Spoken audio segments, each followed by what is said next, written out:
You're watching ICENET, independently covering New York Islanders hockey past and present, bringing you the tradition and nostalgia you know and love with a modern feel. This is where Islanders tradition and pride are always our number one.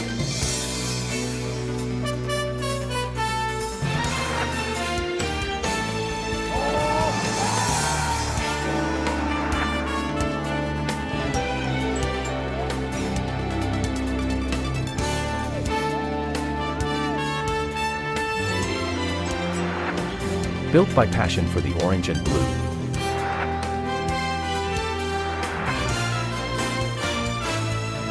Isles coverage. Taking a step into the future by reaching into the past.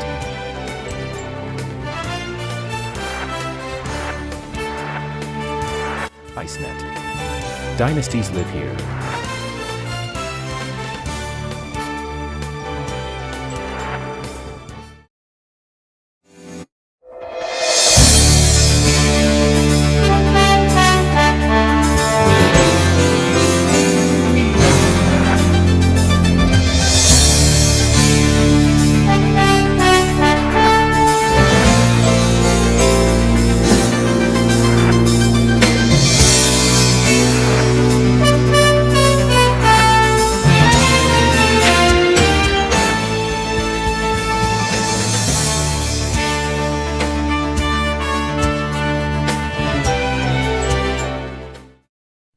Comebacks. They did it in 75, down to Pittsburgh 3-0. Then they were down to Washington 2-0. This year 3-1, and here's a 3-1. Their backs to the wall again.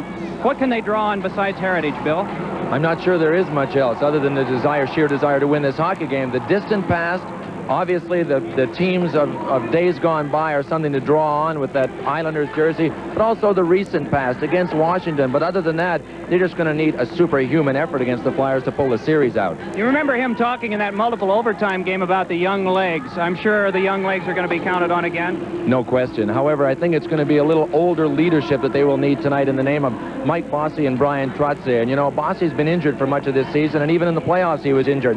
I don't think either Trottier or Bossy plays as well without one another. That's why they are keys playing together. Prop is back and playing well. What does that mean for Philadelphia? Well, it means a big boost scoring-wise, and finally Brian Propp has the playoff monkey, I think, off of his back, and it means not only a lot to the team, but it means a lot to Tim Kerr. They are line mates. The Islanders really have to try and key on Tim Kerr, but with Brian Propp going, that makes it that much more difficult. It's a double whammy against the Islanders with Propp going, too. What do you expect right off the face-off tonight? I don't think the Flyers will lay back. They will want to send the Islanders at least mentally on vacation right away. Very physical, very strong forechecking. That's what we're looking for here. Back to you, John. Of the New York Islanders and the Philadelphia Flyers. There's Kelly Rudy. He has started every playoff game for the New York Islanders. Lost a bit of his magic in Game 4, but he's starting again. At the other end, rookie Ron Hextall, who seems unable to lose his magic. He has it. He's had it since Game 1.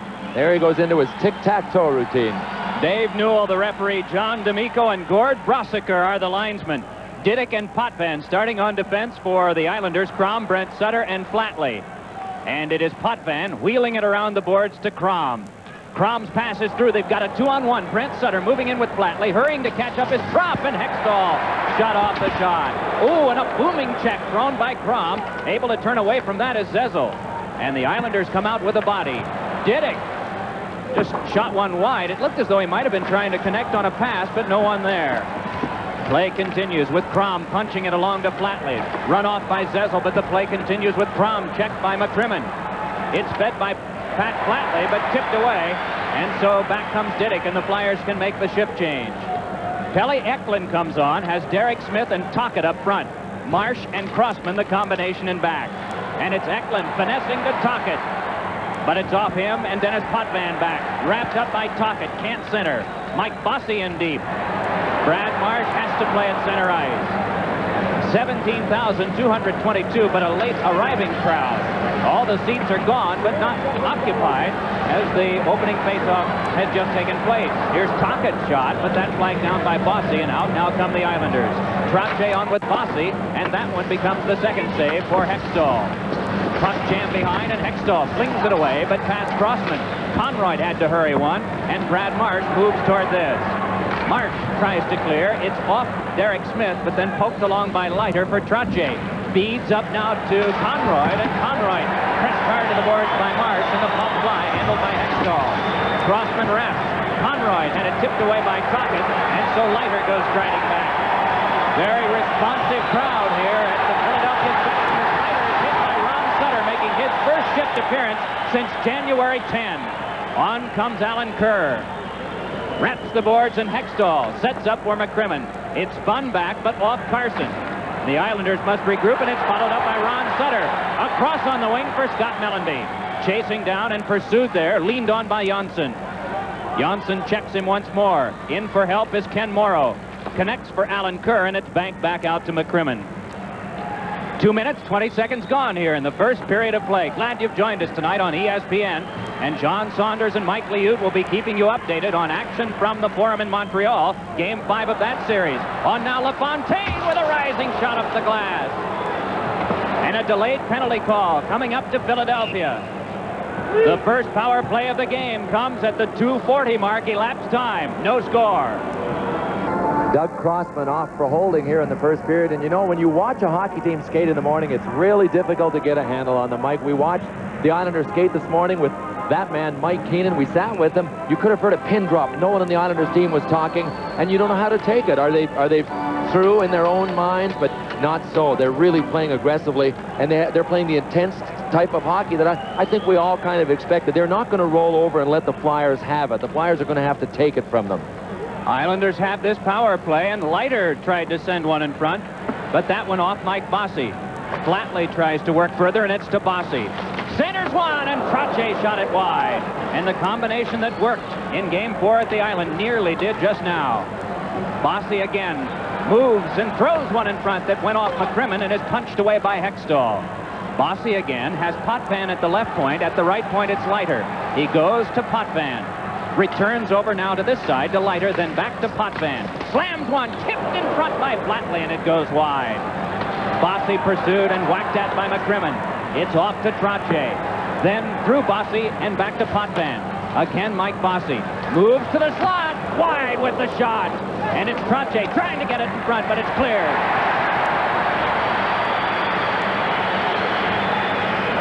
You know, the way they move the puck around out there, the Flyers really have to watch against penalty trouble. Definitely the Islanders do. The Flyers' power play is very hot at this stage of the playoffs.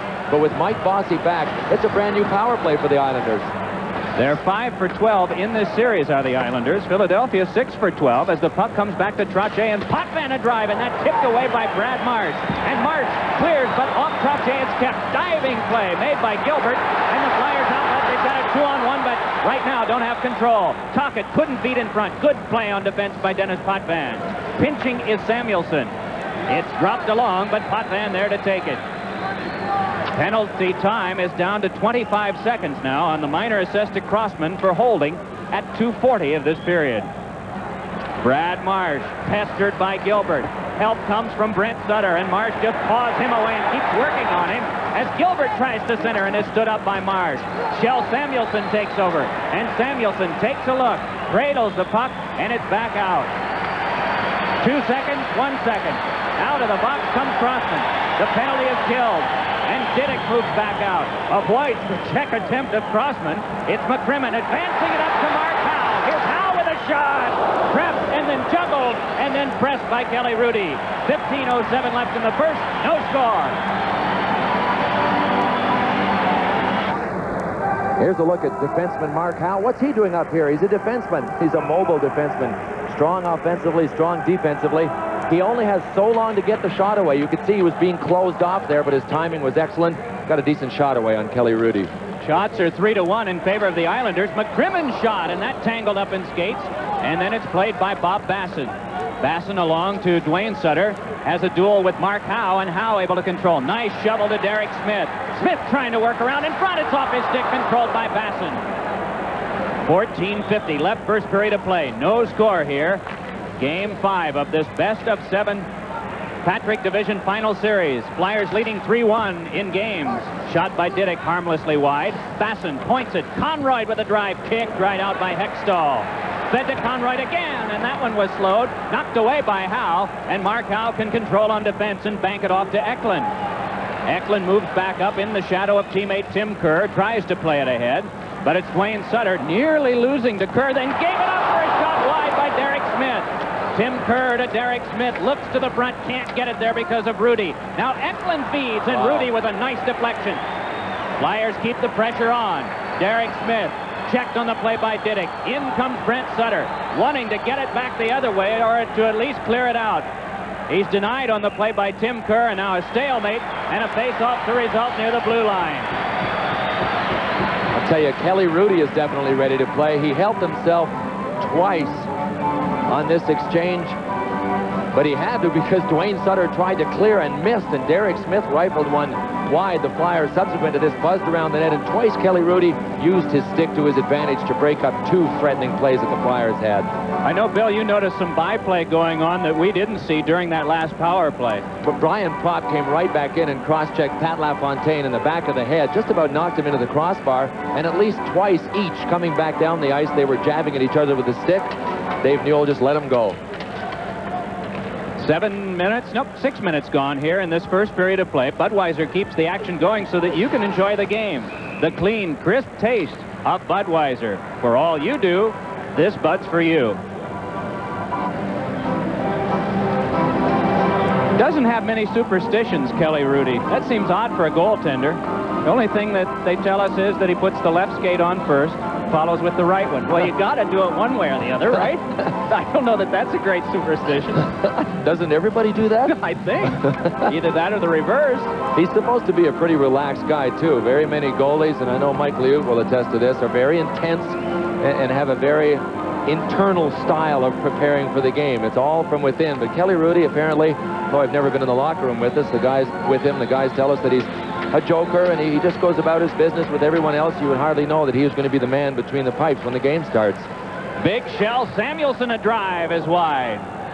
Tipped back along by Flatley. Chasing it down, Brent Sutter has to contend there with Propp, and it's followed up by Morrow. Brent Sutter spins it along, but that into Tim Kerr. On with it comes Samuelson. Flips one ahead, but that knocked down by Morrow. Propp trying to fall up. Propp, Tim Tookie, and Tim Kerr. The line out now for Mike Keenan's Philadelphia Flyers. Ken Morrow, veteran on defense for the Islanders, wrapped up from behind by Tookie. Whipped around by Thomas Janssen. Islanders able to clear.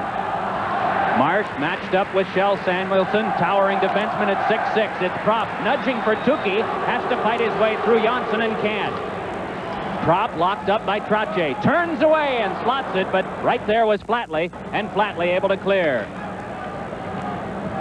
In on goal from 150 feet, and Ron Hextall, who loves to handle the puck, just cradles and then dishes off.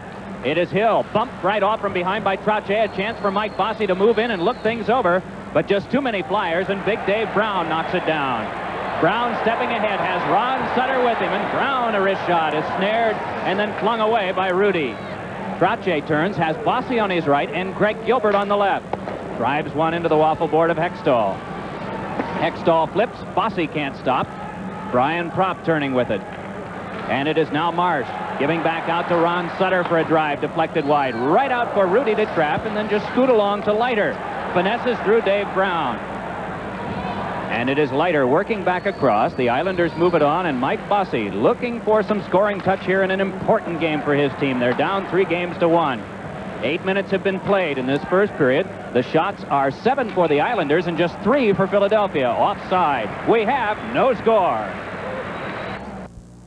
Road to the Cup continues here on ESPN. John Saunders at our studios, along with Mike Liut of the Hartford Whalers. Your impressions so far of this period? Philadelphia not taking it to them the way you might expect? Well, the games can either go the way this one has, or it can be a frantic first 10 minutes. But this has been a good checking period, and it hasn't been a period where the Islanders have done anything that would show that they're panicking. They've had a chance or two, the power play, an opening chance off the opening faceoff.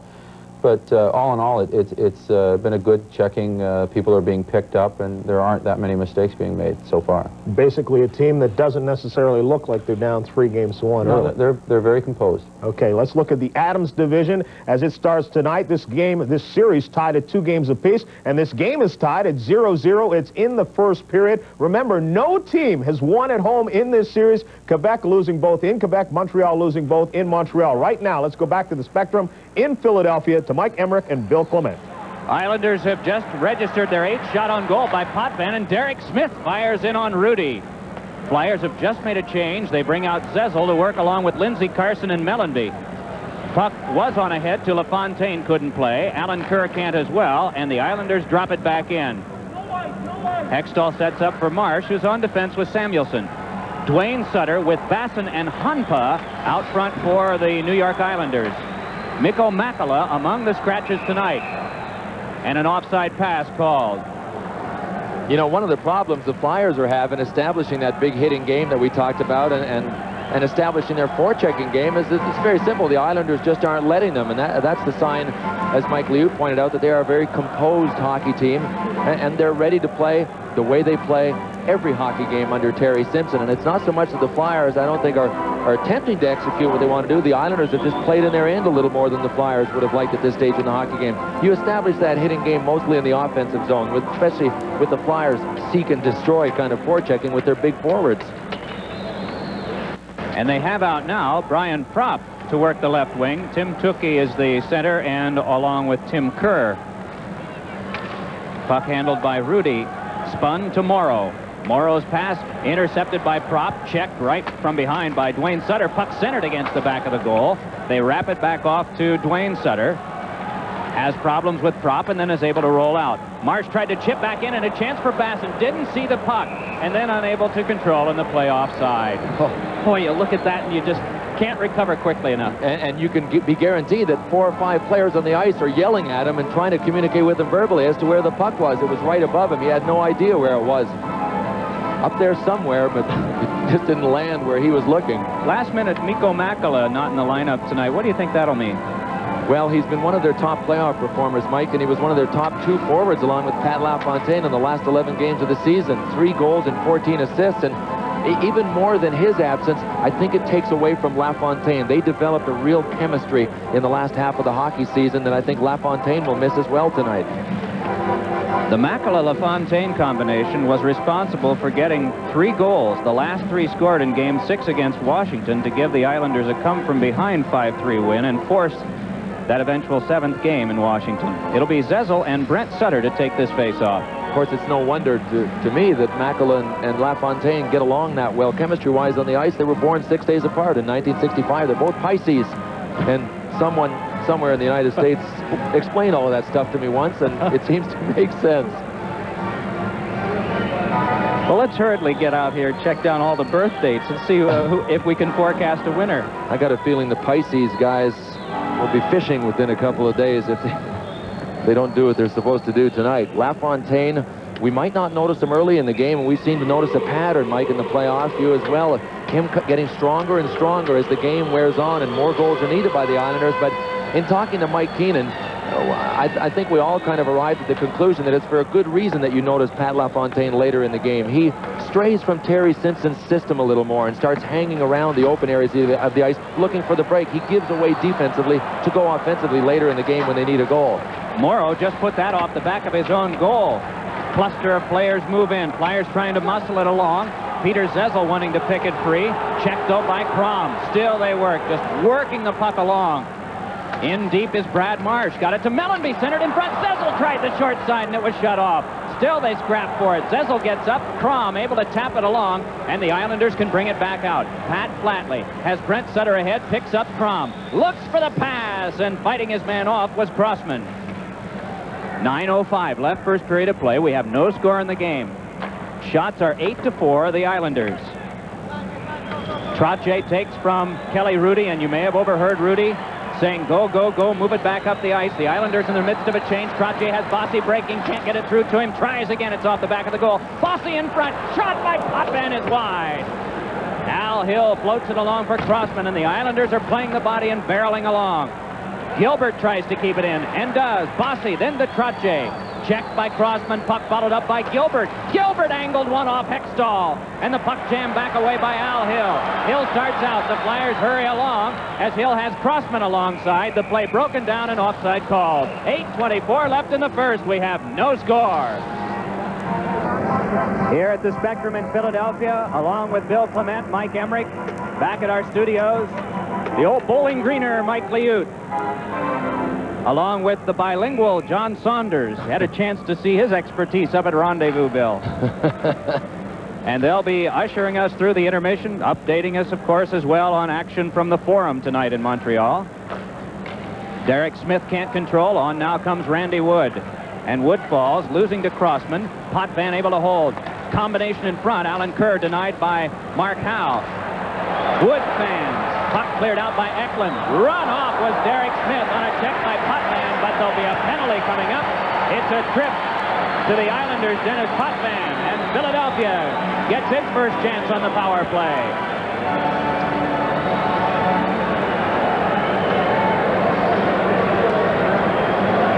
Boy, Potvin is a force moving through the neutral zone. It's his left leg that is out. If he had kept his leg in and been able to just shoulder him, and it almost looked as if Denny got a stick up high. Watch the left leg. You can see how the leg was out. Scooted out of the way with two other players coming, but if he doesn't put that leg out, he gets away with it, and I think he takes Smith out of the play with his shoulder. But Dave Newell made a pretty good call, and that's usually what they look for, is the lower half of the body when there's contact made like that and one player goes sprawling.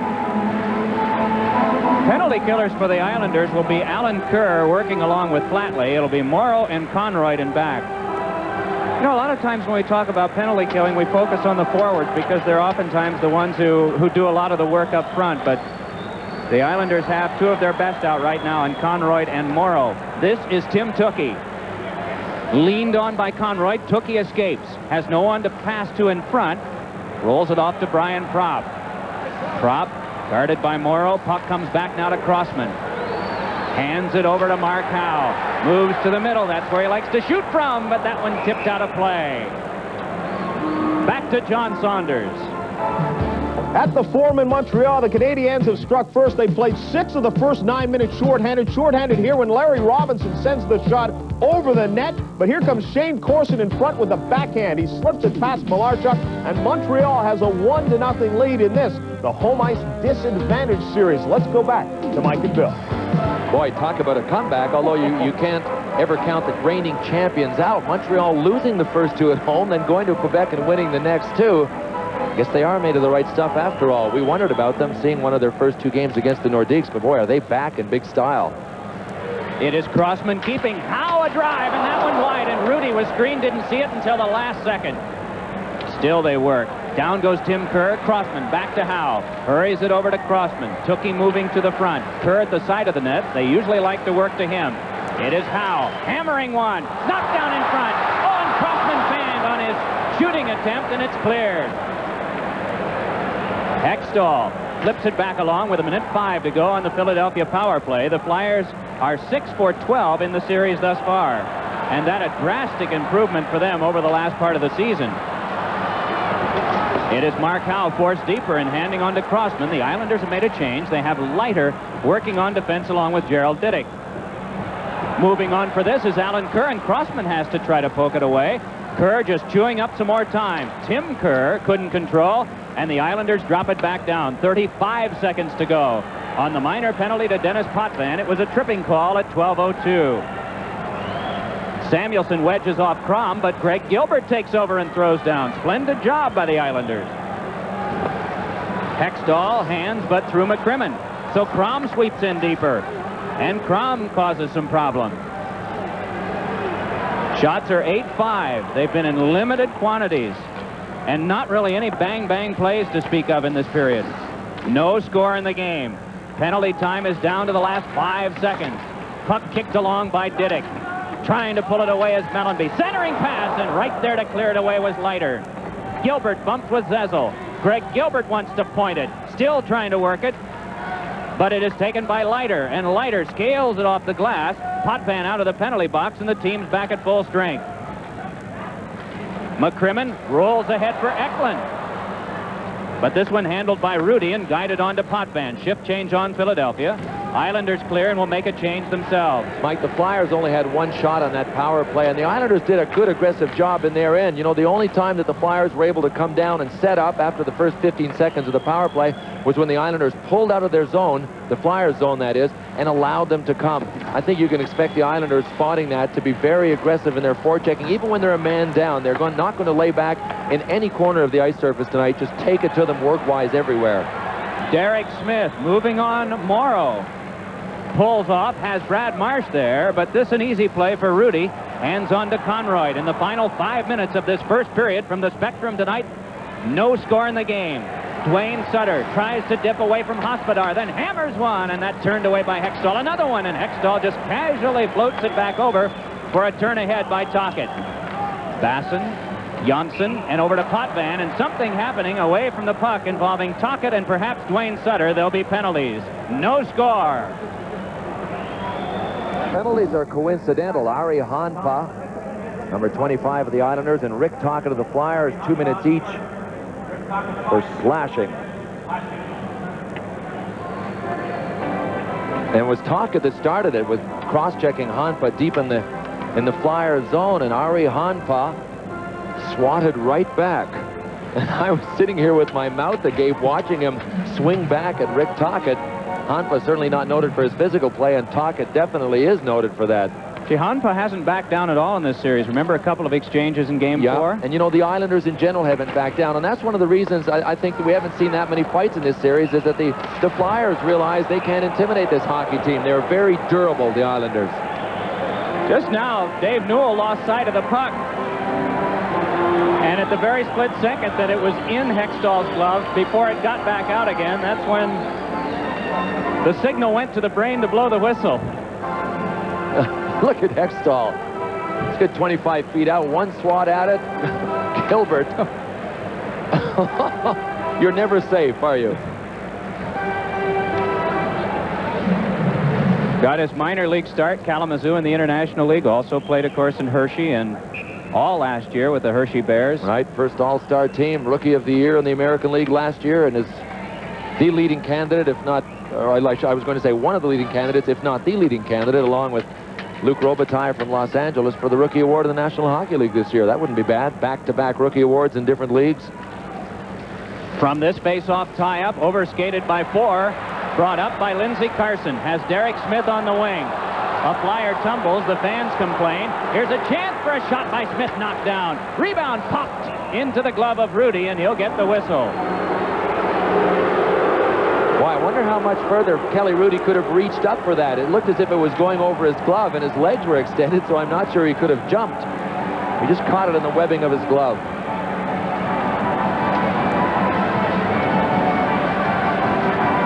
He's been like a human pinball. That's Peter Zezel, the first shift of this game. He just ran all over the place banging people. Olive Branch is being waved. 4:11 left. First period, no score. 4 minutes, 11 seconds left. First period, Game 5. No score. Flyers and the New York Islanders. Mike Bossy, but into Howe. Rudy whips it back along, hoping for Greg Gilbert, and he's able to dump it back down. Gord Brossiker, veteran official, born in Baltimore, blows the whistle on this icing call, and back it comes near Rudy. You know what? They're in the lobster claw hold again. These two teams are like two lobsters with their claws locked, inching their way back and forth, up and down the ice. That's why in Game 4, I said, hey, everybody that's watching, enjoy this while you can, this up and down action and the wide open play, because you might never see it again, and it was uncharacteristic then. They're back to the lobster hold now, just inching their way back and forth, up and down the ice. A lot of icings, broken plays, tight checking. Pat LaFontaine, who in the 4th overtime at Washington got them to this round, prepares for the faceoff. I still can't believe that he played the entire game and did not have his first shot on goal until the 2nd overtime period. And then he got stronger and stronger and ended up with a lot of shots, including the winning goal. But he didn't have his first shot till the 2nd overtime period. You mentioned the young legs all through that game, and maybe Washington was doing what they wanted to, trying to hold him down up to that point and just couldn't contend with him anymore. Puck thrown back off, and it is Shell Samuelson to play in the final 3:40 of the first period. Mark Howe up for Eklund, but cut off by Conroy. Eklund squirts it through, but LaFontaine there. Maybe it's an advantageous point right now, Bill, to mention what the Flyers had been saying for those who missed Game 4 about LaFontaine and how to stop him. Well, you can't allow him to carry the puck through the neutral zone. That's where he gains his speed. That's one. Here's a penalty that Mule's calling. It's delayed against the Islanders. So you have to stop him in the neutral zone. You also have to hit him. He's not a very big hockey player, and you can slow him down with the body. 6 attackers on Philadelphia on the delayed call, and LaFontaine finally touches it. A slash call will give Philadelphia the power play.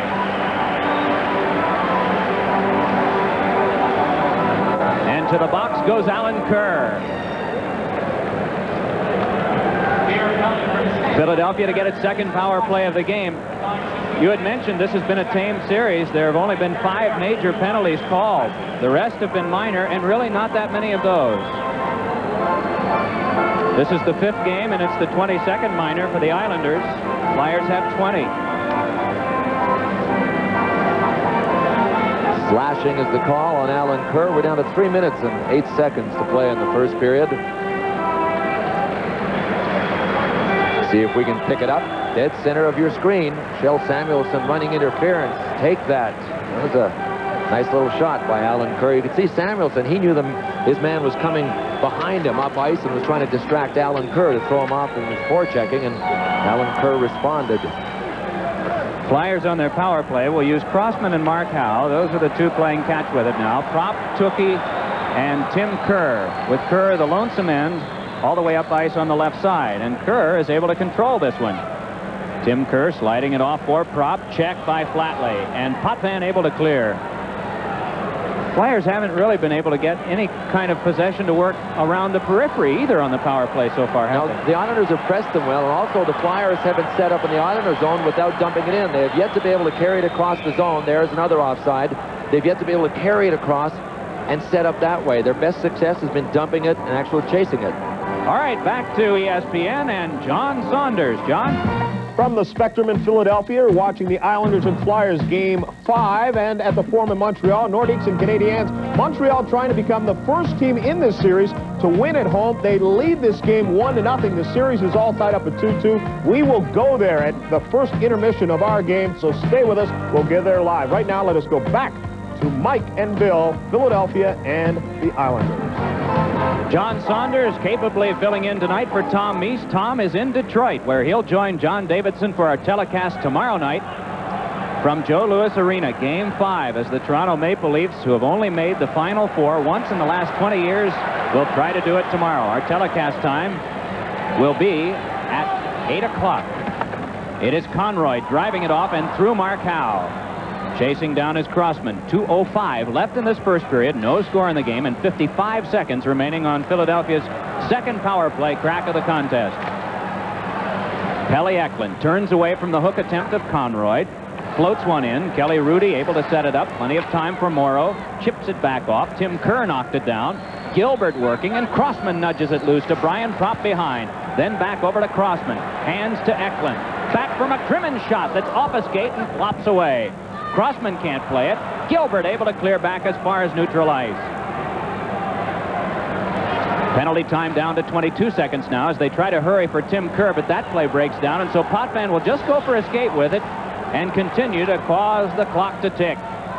Basson spins it back out, and a chance for Greg Gilbert to move it further, which he does. Boy, the Islanders are reacting much better tonight, Mike, than they were in the last game, with the Flyers overloading one side of their power play. The Islanders are simply overloading that side with their penalty killers as well and leaving the whole far side open, but it's been real successful in taking the Flyers' power play away. Penalty time is up. Basson knocked down, clears it in, and Zezel takes care of Alan Kerr so that Samuelson can patrol. It was so successful, they didn't allow the Flyers one shot on that power play. Islanders have 9 in the game, and Philadelphia with just 6 as Derek Smith banks one in deep. That would be, by our recollection, 1 Islander shot and only 2 for the Flyers in about the last 5 minutes of play. Puck along, now Mellenby able to control. Mellenby checked by Trottier, but not until he dumped. Rudy able to slightly steer it along to Alan Kerr. Kerr's pass flagged down by Mellenby again. Took a check from Trottier. Karam's one back in the final 22 seconds of this first period. Diddick along to Bossy, and that one went off Mellenby and out of play, forcing a neutral ice faceoff. Well, if the Islanders can escape this period, which it looks as if they're going to, only 19 seconds left to score even, they have accomplished something, and that is not falling behind. And we mentioned in Game 4 that they wanted to take the lead. That still wasn't enough against the Flyers in Game 4 because the Islanders took the lead, what was it, 3 times, and still lost the hockey game. But the one thing they want to avoid is falling behind, especially when you're facing elimination. It becomes increasingly more difficult to play from behind. And we're talking about the best defensive hockey team in the National Hockey League from a standpoint of keeping a team down when you're trying to come back on them. That's the Philadelphia Flyers. So not a bad period all told for the Islanders.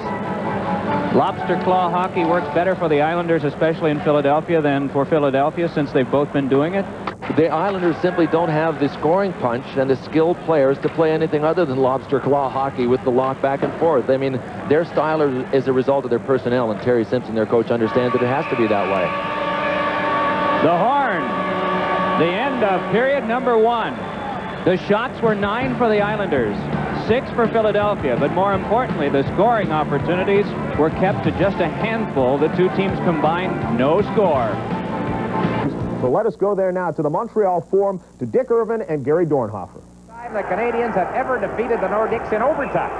Imagine, it was the 6th time that they had gone into overtime in the playoffs.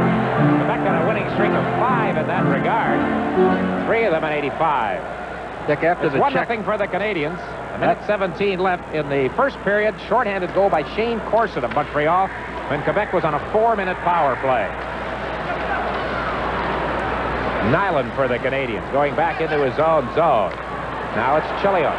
Dumps it ahead. Carbonneau is after it into the Quebec zone. Carbonneau comes by Finn behind the net. There into the final minute of play, and Guy Carbonneau's been hurt. Oh, he is hurt, and he can't get up. Carbonneau, and he sort of points his stick in the direction of Finn. Carbonneau slow to get up. I think he's going to be all right by the look of him, as young Stephen Finn, who has been very much in the middle of any aggressive type play here in this game so far, collided with Carbonneau. Well, in the series, Dick, we've certainly seen a lot of that where some good, heavy hitting has taken place, and Finn, being a rookie, he has to shy away from the rough going, and it seems that Carbonneau was twisted around there when he went into the boards. He's off balance, and the shoulder had to take an awful hit that time. And the Canadians can ill afford to lose number 21. Well, there you see Guy Carbonneau heading down the aisleway to the Montreal dressing room. Finn is 20 years of age, played junior hockey in this area in Montreal for the Laval junior team, the same team that sent Mario Lemieux to the NHL. Here it is again, different look at it, a bit closer look. Carbonneau sagged to the ice and was slow getting back onto his feet. And indeed, Coach Jean Perron would be worried if the injury to Carbonneau was anything but slight. Well, while he's gone now, Perron has decided that Corson is his man to go against Peter Stastny. Robert Picard from the center ice area flips it in. Chelios dumps it right back for Montreal. Shots on goal, 8-6 in favor of Quebec. Picard to Siltanen, the two defensemen. Ahead at center ice, good pass to Stastny. Peter Stastny checked as he tries to work his way through into the slot area, and the puck is dumped back out to the neutral center ice zone. With 22 seconds left in the period, there's a two-line pass called the Nordiques.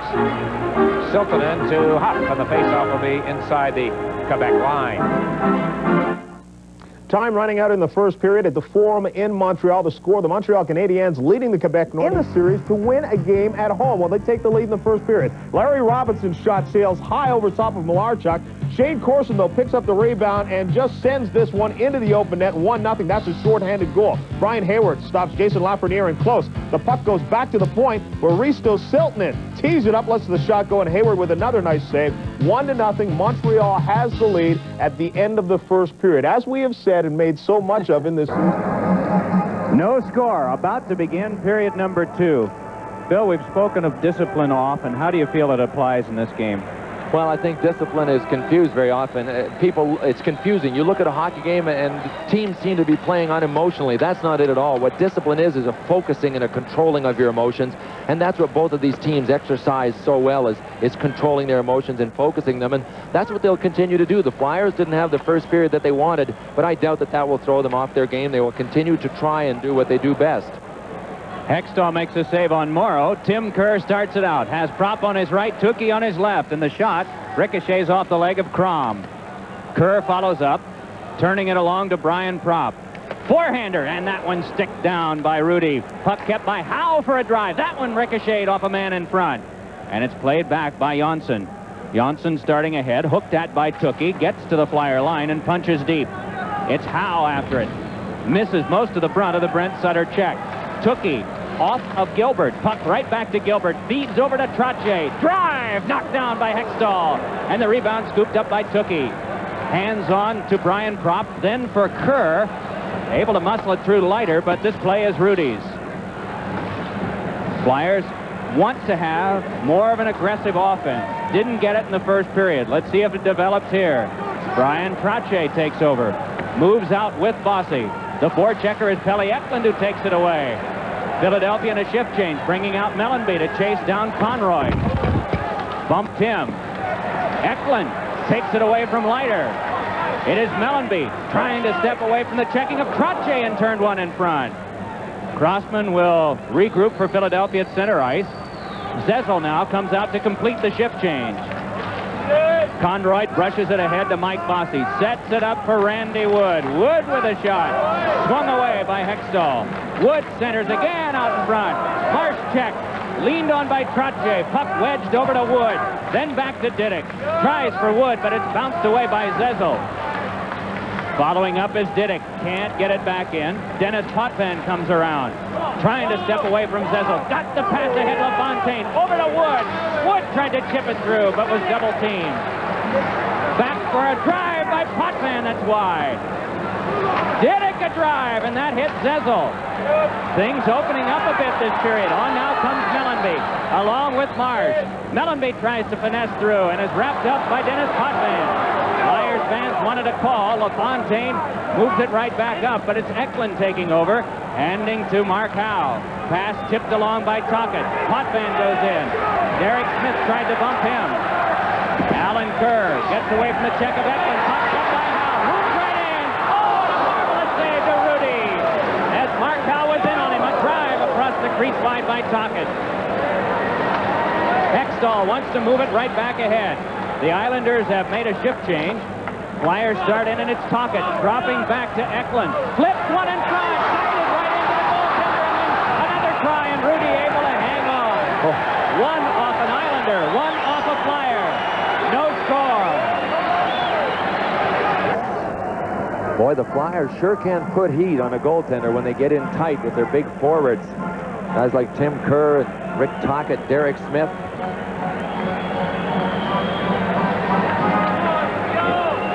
Right now, Philadelphia will be using Kerr with Tukey as we see this chance in front. Look at Derek Smith. He was tugging away at Kelly Rudy for a couple of seconds before the shot even came, trying to throw him off.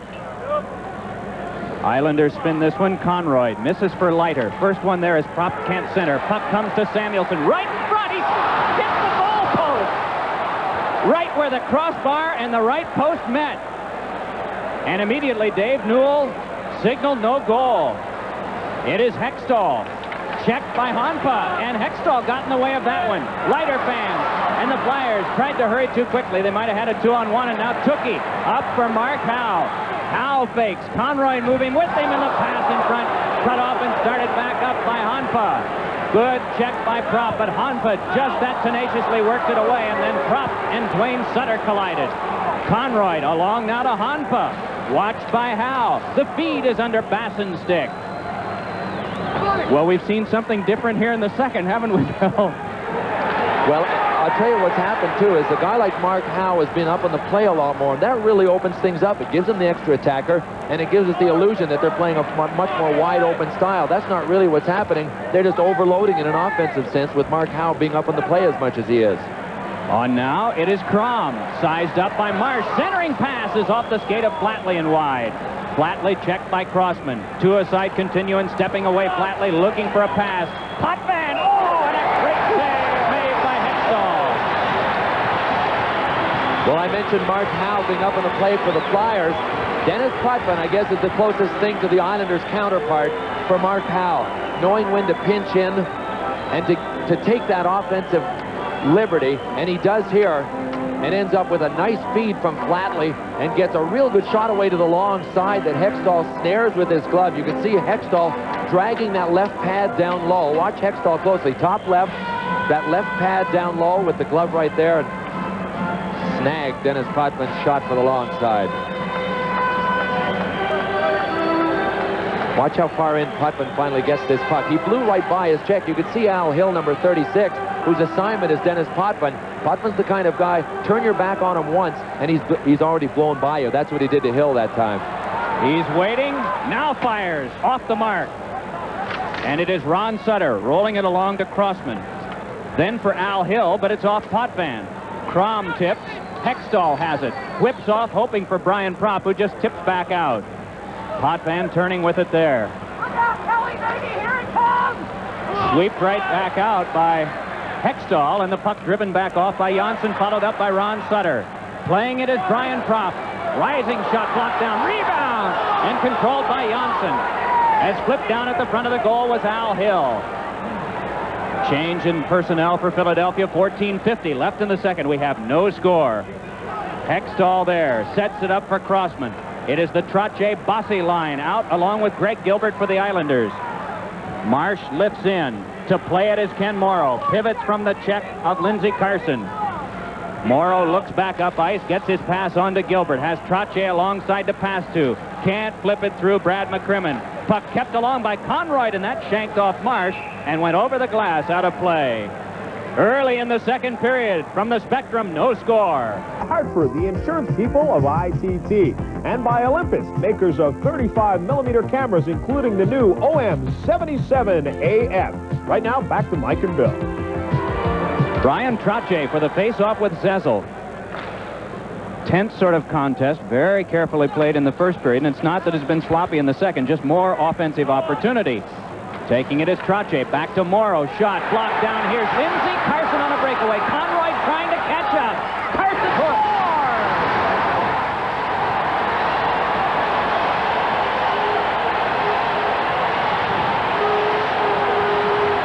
Well, it's a game of mistakes, Mike. How often do we point that out? And the Flyers are one of the best teams in the NHL at capitalizing on mistakes. The pass back, Kenny Morrow tries the shot through Lindsey Carson. No way, he's denied. Carson outlegs Steve Conroy. He'll move to his forehand, watch between Rudy's legs. Rudy makes the split as if Carson is going wide. Carson pulls it. What a nice goal by Lindsey Carson, and you know, that's a great goal. Kelly Rudy stretching to try and get the long side. And we watched Lindsey Carson today take a slap on from the blue line that cleared the glass without a deflection by 10 feet. The entire organization was standing on the bench laughing at him, saying, if he only had hands, could he ever score? You know what? That was a great playoff goal with great hands. Lindsey Carson unassisted, 5:56 of the second period. And the ice has been broken. Philadelphia has the first goal of the game. Crossman's pass is through Tocchet. Chasing down is Dennis Potvin. Tocchet had been hit by Alan Kerr. Potvin wraps it around, and it comes to Crossman in neutral ice. Then to Samuelson. Islanders knock it down again, and Potvin quickly guides on to Wood. It'll be interesting to watch to see if there will be any further tempo change as a result of this first Philadelphia goal. Hextall with a toss over for Crossman. Checked by LaFontaine. Puck given up to Janssen. Shots in this period, Philadelphia with 7. Check that with 5, and the Islanders with 4. Janssen flips. Puck taken, though, by Doug Crossman. Tries to get away from Honpa and drops it in. There'll be an icing call as Conroy goes back to touch up. Second period of play, 12:57 to go. 1-0 Philadelphia. Montreal, Quebec has gotten on the board. That's Alain Cote. Wheel sends it towards the net. It goes off Lawler's stick. It's all tied up at 1-1. They're in the second period. Right now, back to the Spectrum in Philadelphia. Mike and Bill. It is Janssen stepping away from Tim Tookey's checking. Alain Cote, what a strong force he was in that Hartford series, especially defensively. And now he's contributed some offense to his team, his first goal of the playoffs. And they're knotted up at the Forum in Montreal, and they're knotted up in the series 2 games apiece. Here, 3-1 Philadelphia in games, 1-0 Philadelphia in goals. Second period midway. In is Tookey. Behind it is Propp. Can't get to the front. Still fights his way there.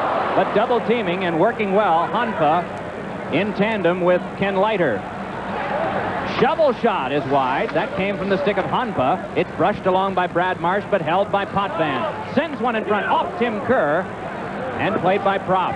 Held by Diddick. Connects with Brent Sutter. Tested by Crossman. Puck controlled and brought back up by Tookey. Hands on to Brad Marsh, and Marsh lofts one in. Dave Brown comes out along with Ron Sutter and Al Hill. Pass flipped away by Flatley, recovers to drive in, and it is Hextall setting it up behind for Doug Crossman. It's over to Marsh, tries to direct out, gets it out if they hurry. It's a 2-on-1, but Potvin arrives first. Potvin angling, LaFontaine there. Turns smartly away from Ron Sutter. Puck held up for Brent Sutter to play. Moves in with Flatley. Shot deflected wide off a flyer. It is Flatley along to Brent Sutter, but checking his man was Al Hill. In goes LaFontaine. Marsh able to work it back along, and Ron Sutter outlets to Brown. Brown backhands in, and so Morrow will give chase, and again the Flyers will make a change. 11 minutes to go. Second period of action. Glad you've joined us tonight on ESPN. Along with Bill Clement, Mike Liut, and of course John Saunders, Mike Emmerich from the Spectrum. Again, the Islanders can't penetrate. Back out now, Philadelphia. On the wing, it is Scott Mellanby. Drop pass to Howe. Gives to Carson, and he just got it on the heel of his stick wide. Good check thrown by LaFontaine on Carson. Giveaway, though, and then Zezel couldn't control. It is Brad McCrimmon flipping one back in and forcing Morrow to turn.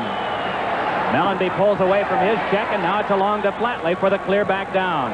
So the Islanders decide to ice it to get a stoppage to things here. With 10:23 to go in the second period, it's still 1-0 Philadelphia.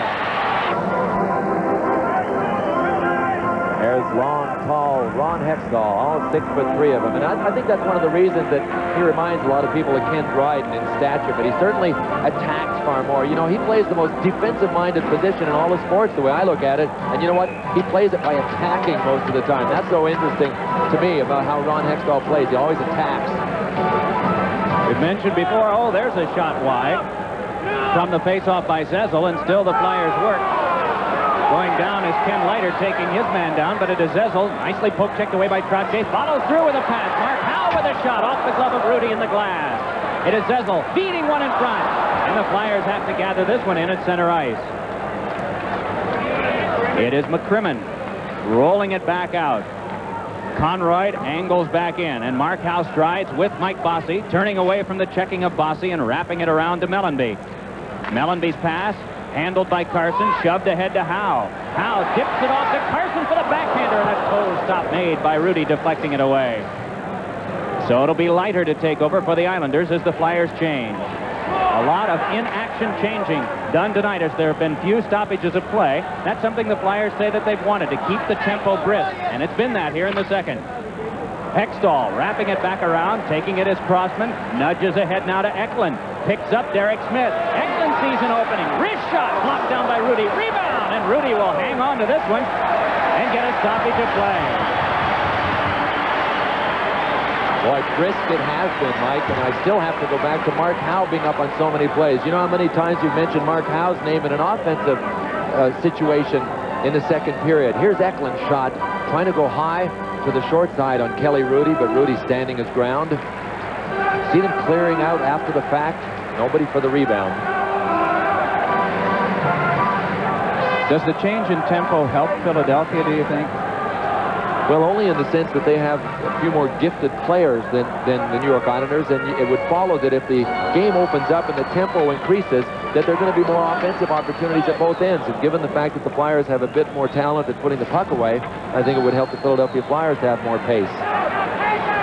This is a check by Samuelson on Crom. Puck taken by Basson in front of Potvin. Oh, and a sprawling play made by Hextall by Clear.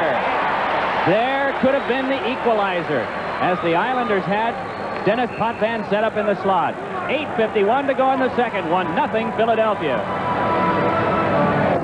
So the face-off to come near Ron Hextall. They do not have bananas at the concession stand here. What is it? Run. We can't get him to turn for us. I think it might have been an ape costume. Back it comes now to Janssen. Janssen moving up. That one glanced off Derek Smith, and it's Pocket looking ahead to Smith. Dropping back is Morrow, and a good play made by Janssen to get in the way of the pass with the stick. It's wrapped back along. McCrimmon turns for Tocchet, but Brent Sutter follows up for the Islanders. And then Janssen. The shots are at 14 apiece. We're over the halfway point in regulation time. 8:20 to go in the second. Philadelphia leading 1-0 on an unassisted goal by Lindsey Carson, his second of the playoffs. Brent Sutter for a shot by Flatley that was slowed down by McCrimmon, and Janssen can play. by LaFontaine. Scooping it up, Brad McCrimmon. The Trottier unit comes out, along with Boyd, but short now of Mike Bossy, who remains at the bench. It's broken down by Morrow. Plays it off the glove of Howe. Randy Wood moving in. Shoved off by Howe. The two cancel one another. And McCrimmon able to finesse it away from Trottier and look back out for a play. Conroy gloves it back down. Carried it in. Now the Islanders make the sweep out to center ice, and because they did that, play can continue. Mark Howe drops back along. Prop sees it taken away. Point shot is knocked around by Howe, and it skips to Eklund. Eklund looking toward Tim Kerr. Has a man on the opposite wing, but well guarded. Kerr flips in front, and Prop tried to turn it on goal. Leiter to Bossy. Back through and hurried back out by Conroy. It's Crossman for Philadelphia. A lot of play from the circles to the other circles, and not much in deep. Rudy punches it away from the breaking Tookie, but on with it now comes Hanpa. Check from behind by Tookie. Hanpa trying to fight his way through, but can't. Tookie prevails and is just shouldered down by Conroy. Had the man up the wing, it's Bossy. Offside is the call. 6:57 left in the second. The score is still 1-0 Philadelphia.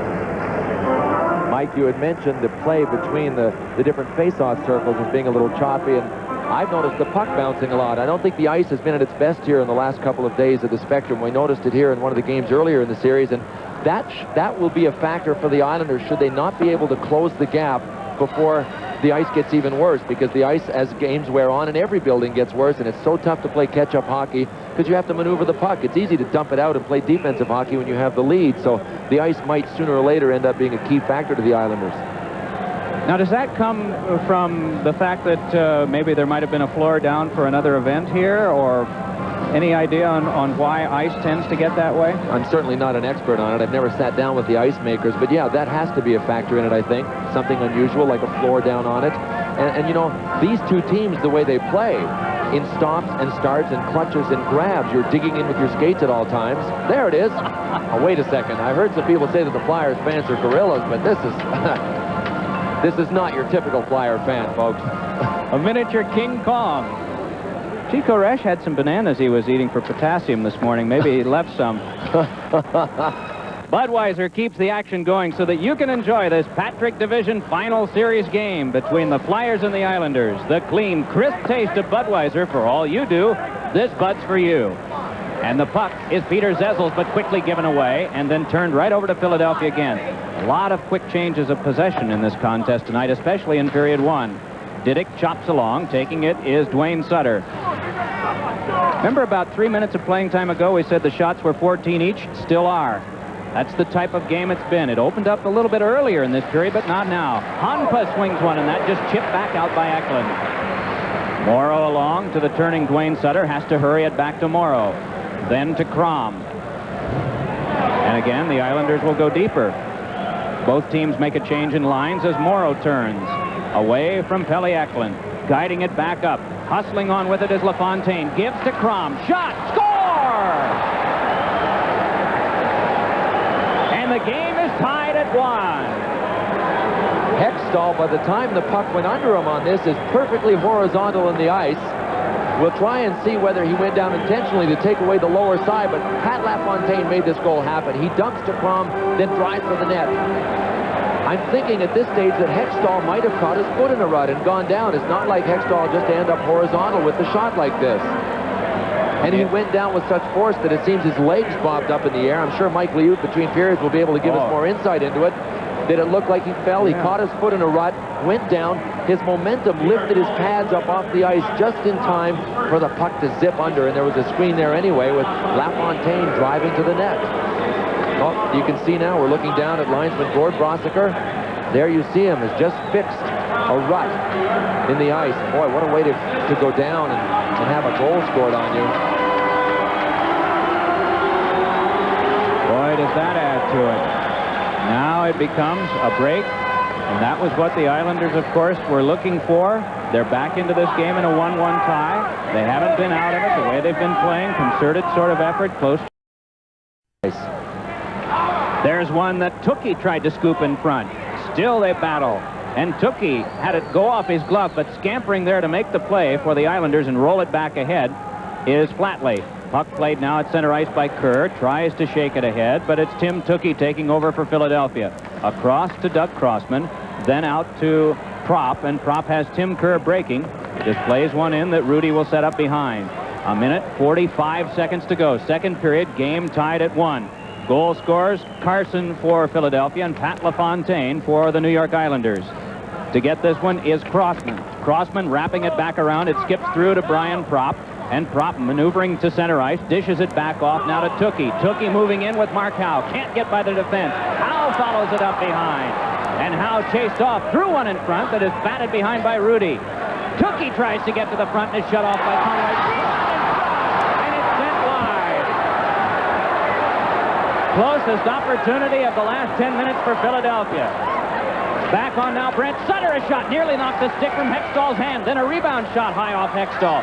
Brent Sutter rolls it behind. The final minute of play in the second period. Turning with it is Alan Kerr. Kerr checked on the play by Howe. Gilbert backhand, but right there to take it back out is Derek Smith. Moving up the wing, watched momentarily by Flatley. Now the defense converges. Can't poke it through Flatley. And Flatley with a good second effort, able to control himself. Back up the wing, pass tipped out of play by Shell Samuelson. The goal scorers in the game, Carson, Philadelphia, and Crom for the Islanders, tied 1-1. Pocket from the face-off, flipping it back in. And the Islanders yielded the first goal, a giveaway to Lindsey Carson in on a breakaway to make it 1-0. But with Hextall having trouble moving with a rut in the ice, the puck turned in by Rich Crom for his first of the playoffs, and that's where we are at 1-1. Dennis Potvin brings it on. Potvin with a shot, and that went off Marsh and is flipped along by Samuelson. Eklund controlling back out to Derek Smith.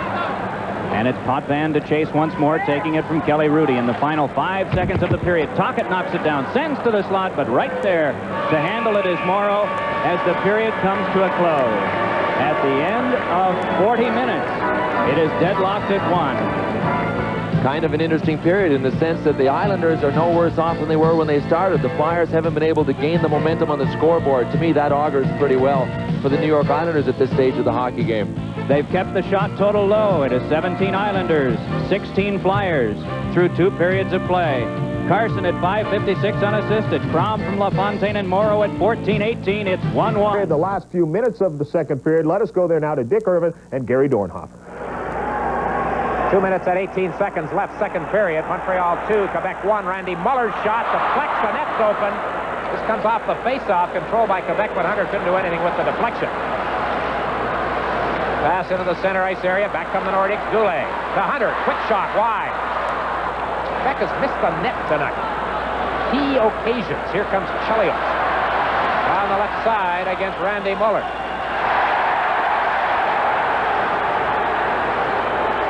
Crowd reacts every time there's body contact if they feel the Nordic has been the aggressor. Huff on the far side, bumped by Lemieux. Puck taken by Ludwig to Bobby Smith, and he dumps it into the zone. Muller backpedals to Picard, a minute and a half remaining.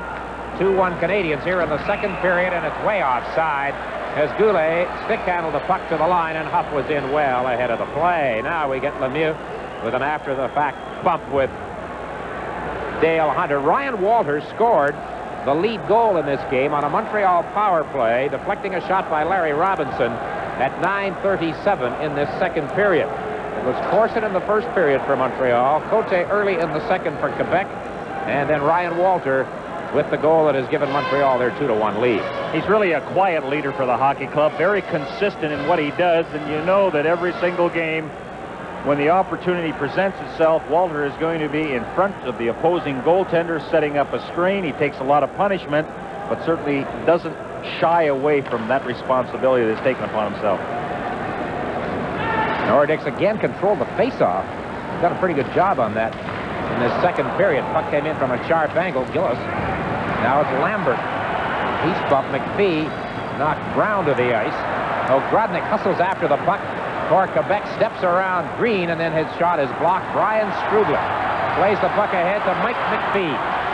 Knocked away from him by Jeff Brown. McPhee back to Larry Robinson in checking trouble against Gillis. Now it's Green to Naslund. He's bumped off the puck by Rochefort. Gillis fell heavily. Here comes Ogrodnik with Lambert. Two former Red Wings into the zone. A pass off the heel of the stick of Green and Naslund. With 44 seconds left in the period. Shoots it into the Quebec zone. McPhee after it. Beaten to the puck by Stephen Finn. Skrubland tried to center it. It was blocked. Skrubland still battling along the boards against Peter Stastny and Jeff Brown. Puck is loose and McPhee sneaks in behind and picks it up. Tries to center it. Blocked there by Peter Stastny. 25 seconds left in the period. Mats Naslund. And he hands it right to Peter Stastny. Stastny plays it ahead, center ice area. Naslund checks it free from Cote. Canadians making a change. Nordics changing as well. Stastny checks the clock. 10 seconds left. Cote in the center ice zone. Stopped by Nyland. Puck pops high. Ludwig plays it ahead, and the whistle stops the play. So in the final seconds of the second period, the Montreal Canadiens lead. Here again at the Spectrum in Philadelphia. 40 minutes down, and the game is tied at 1. Carson, his second of the playoffs, 5:56. Crom, his first at 14:18. In a game that Bill Clement has aptly described as lobster claw hockey. And when it locks up, Mike, it's as if one of the claws comes loose. You know, two lobsters with two claws locked. When it opens up, one of the claws comes loose, and things get a little more tempo to them. And it did early in the second period. First bit of flourishes, and then right in the last minute of the second period, we saw bang-bang chances at either end. But it is a 1-1 tie. As on with it now comes Zezel, handing on to Brian Propp. Drops for Tim Kerr, shouldered by Didick, and the puck controlled by Randy Wood. Wood for the Islanders looks ahead, has Bossy moving, gives to Dennis Potvin. Seam open, shot just wide. And the puck high off the glass. Bossy trying to play. Tested there by Brian Propp, who goes down. Puck wrapped along, and McCrimmon goes. Trottier turned one in front, and Hextall had to answer with the stick. And the Islanders must regroup at center ice again. Eklund just comes from the bench. That one sails by as Leiter had cleared in. Islanders will complete their change with Conroy moving out to work along with Leiter on defense. It is Brent Sutter working with Flatley and Crom. In is Derek Smith for a shot that's wide. Punched away by Rudy. Derek Smith guides it high. Plops behind to be taken by Flatley and rolled in some traffic to Leiter. Advances it on to Crom, and Crom and Brent Sutter. That one loudly off the boards. To play this is Flatley. Turned by Brad Marsh. Sent back to Morrow. Conroy to shot. That one hits someone in front, and then it's trickled wide on the rebound by Flatley. Puck rolled back out, and Eklund can't control. It's Morrow, then back to Brent Sutter. Eklund can't clear ahead. Again, the Flyers making a change, and so the Islanders will answer in kind. It is Crossman with a pass out. That is cut off and thrown right back by Janssen. Can't reach LaFontaine with it. Tipped by Tukey, followed up by Janssen. Doug Crossman moving back, and Gilbert on him. Can't make the play. Brad Marsh barreled into by Alan Kerr. And spinning it back out is Carson. Going back for it is Thomas Janssen.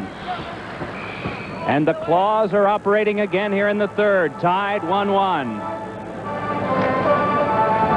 ESPN's Road to the Cup, brought to you by the crisp, clean, imported taste of Labatt's Blue. It's Blue Heaven. Let's go back to Mike Emmerich and Bill Clement at the Spectrum in Philadelphia. Bob Basson in to take a draw. We don't recall him doing that much of it, but really there haven't been that many face-offs. A lot of continuous play, 2 and 3 minutes in duration. Moving out with it is Zezel, and Zezel drives. Morrow and Janssen on defense now for the Islanders as Rudy whips it along to Dwayne Sutter. Bounces one for Bob Basson. Has Honpa along on the wing with him. But Honpa was in early, and the play is offside.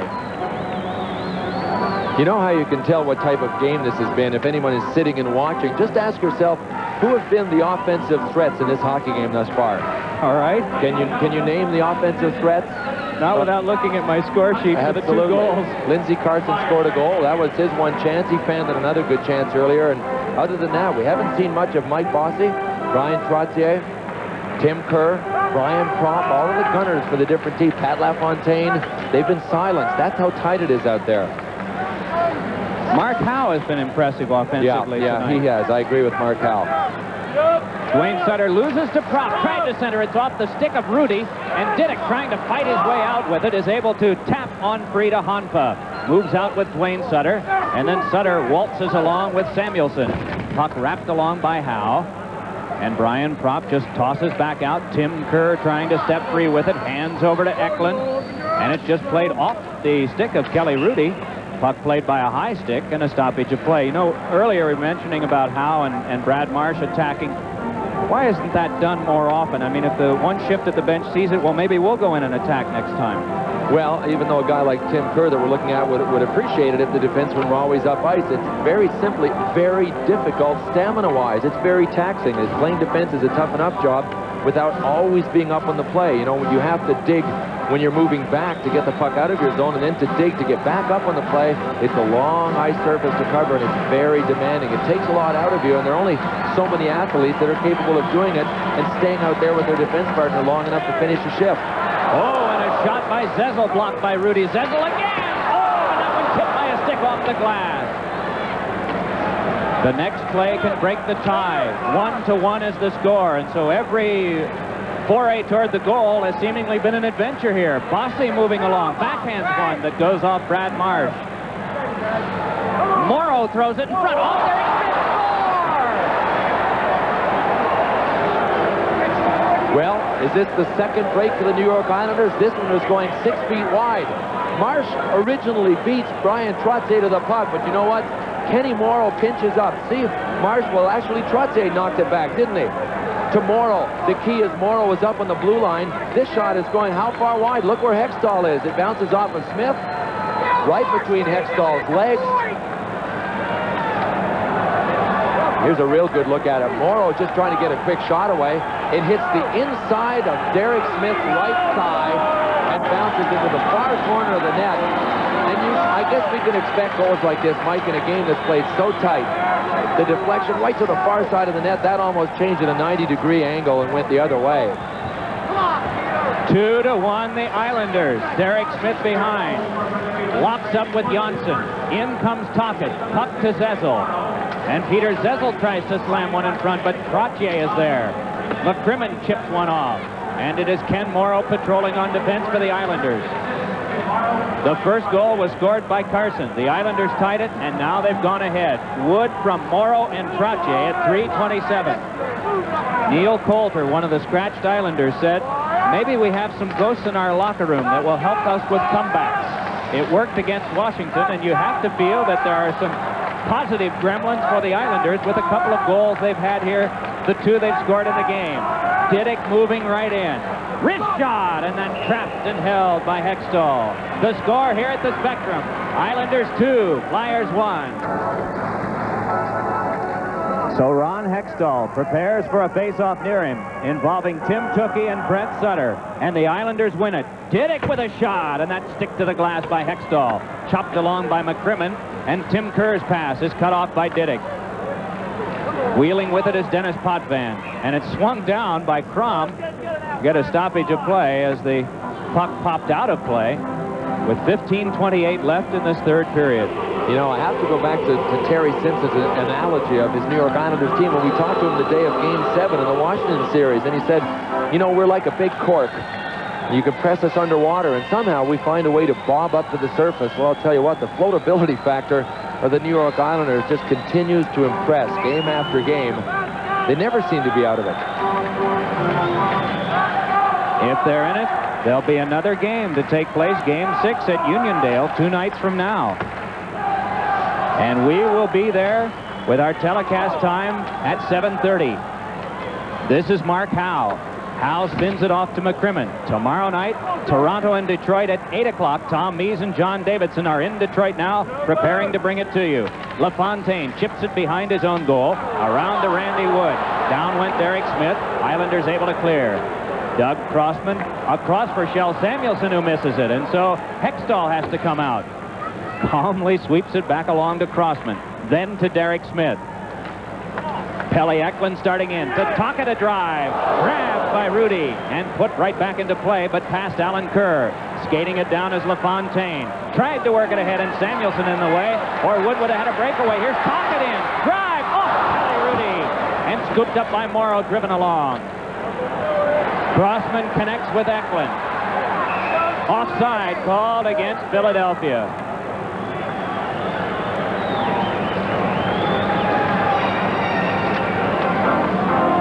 there's Pelle Eklund. And, you know, there's another offensive threat in most games that we haven't even seen tonight either, especially on the power play where the Islanders have just really taken the aggressive penalty-killing stance, and it's been very successful. Watch Tocchet tee this up and get a good shot away on Kelly Hrudey. Look how far out of the net Kelly Hrudey is. That's some aggressive goaltending. Tomorrow night's telecast from Detroit, 8 o'clock, and a correction, the game on Thursday, should there be one at the Nassau County Veterans Memorial Coliseum, will be at 8 o'clock Eastern Daylight Time. Back ahead now come the Islanders. With it is Crom, but offside is the play. John D'Amico, the veteran linesman, whistling the play down. 14:10 to go in the third. And the Islanders have the lead over Philadelphia 2-1. In case you're just joining us, it was Wood from Morrow and Trottier at 3:27 on a shot that bounced off Derek Smith, changed direction, and popped in. Wow.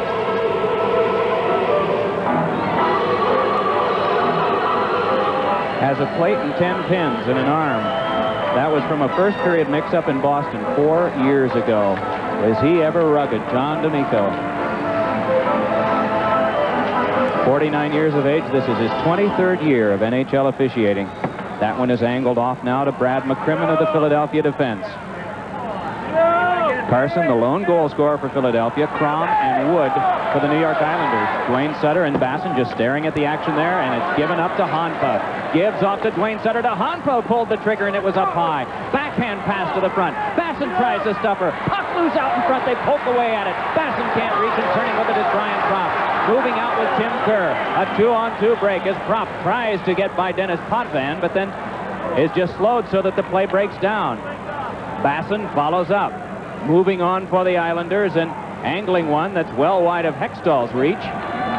It is Crossman outletting along to Ron Sutter. Sutter throws it in and goes after it, but Kelly Hrudey is there. And Hrudey forced by Sutter to turn it along. Puck came into Mellanby. Puck wrapped around to Crossman. Crossman hurrying it for Sutter, but stepping in the way is Leiter. In comes Mellanby as well. Mellanby able to peel it away. Then he's checked right up against the boards by Leiter. Brian Trottier in deep, swatted at by Carson. They cancel one another. Sutter working hard, trying to get away from Conroy behind. Puck kicked loose and Sutter goes after it again. Hit hard from behind by Conroy. Still they work. It's Mellanby trying to get it to the point. Crossman tries, knocked down, and it's a 3-on-1 break. Mike Bossy with Trottier and Gilbert. Bossy wide to the long side. And now a chance as in comes Mellanby.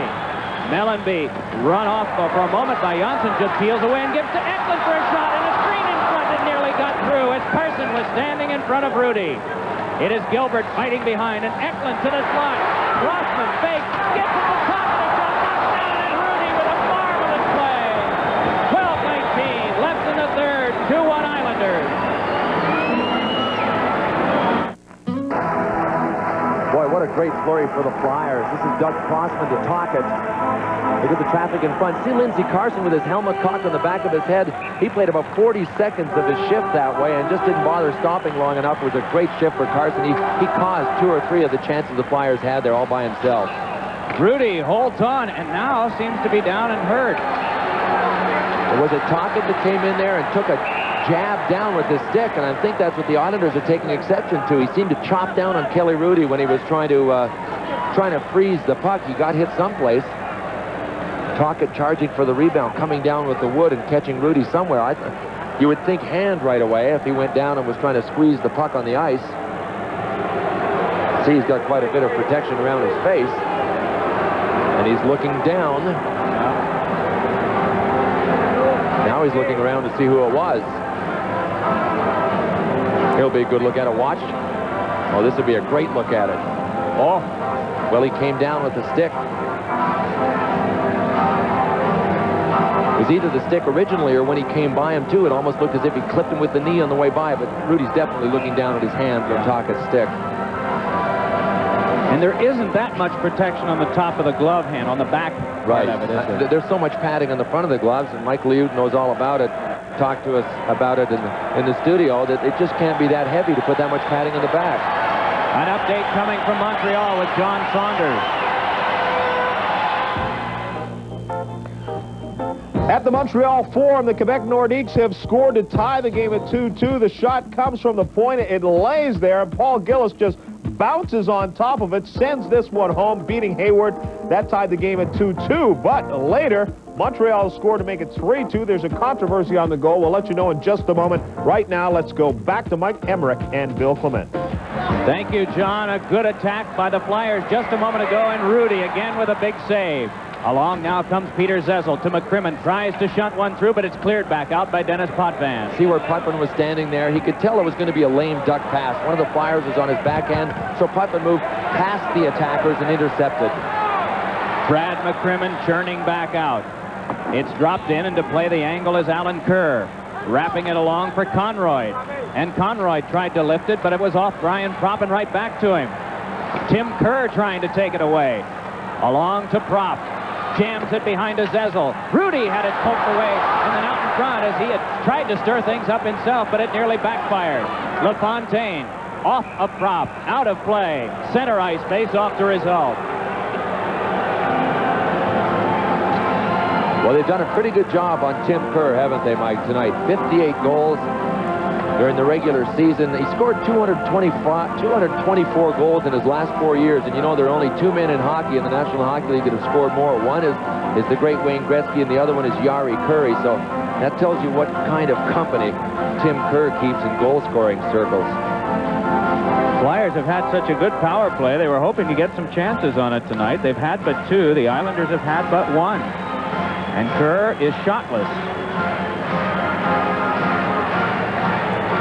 Almost halfway through this third period, and Tim Kerr still with no shots on goal. Marsh to Crossman. And the Islanders must chase once more. Rudy handing it on to Leiter. Leiter takes a look up ice. He has Honpa on his left, but a check by Mellenby causes a turnover to Philadelphia, and Tukey has to go deeper to control. Slides one across. But a good play there made by Leiter, Basson, although the Flyers fans disagreed. Wound up taking Carson down on the play, was trying to cut off the angle of the puck. Conroy wraps it along for Honpa. Moving in is Mellenby to put the shoulder into him. Mellenby and Honpa continue to duel, still working it along the boards. Basson trying to thrust in. And Crossman as well, and Crossman controls, though it's Rudy's play to set up again. Flipping it along for Dwayne Sutter, who bumps with Marsh on the boards. Dwayne Sutter trying to dig it away from Marsh. Puck squirts behind again. And this is the battle that we've seen waged in this third period. Just for territory, just for a few feet along the boards. Crossman again angles one. Conroy denies Lindsey Carson. Moving in is Mellenby. Checks hard with Basson, but Basson able to turn away. Lifts one that Brad Marsh gloves down. And it's a hand pass to Tukey in a stoppage. 9:58 to go in the third. And a momentary exchange. Marsh and Dwayne Sutter. Dwayne Sutter tripped Brad Marsh from behind by punching him in the calf muscle, and it just flipped Brad Marsh right onto his rear end. He turned around and wanted a piece of Sutter right away. Our score from the Spectrum: Islanders 2, Philadelphia 1. In Montreal with the score tied 2-2. A penalty about to be called. Clint Malarchuk thinks it's going to be called against Montreal. Leaves the goal, so Carbonneau sends it into the open net. But apparently the penalty was called against the Nordiques. They had touched the puck, so Kerry Fraser, the referee, rules, in fact, it was no goal. The Nordiques did retain possession of the puck, therefore the whistle should have gone. Let's go back to the Spectrum in Philadelphia to Mike Emmerich and Bill Clement. Strange happenings all around the NHL tonight. Islanders leading in this game 2-1.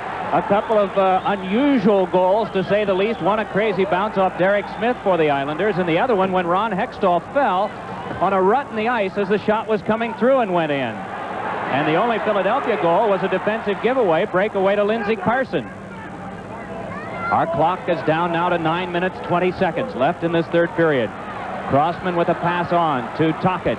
Tocchet has Ron Sutter nearby. This one directed away by Rudy. Poked along by Diddick. They clear, not out. Howe gives over to Derek Smith. Diddick leans on him and takes him down. And it's Potvin out to LaFontaine. LaFontaine trying to get by Howe. Shovels one toward the net that's saved. Howe and LaFontaine check once more. Pass gets through to Alan Kerr. And it's Kerr blasting one on Hextall. Howe with a little tap for Propp, who's checked off the play by Alan Kerr, but on with it is Ron Sutter to lay in.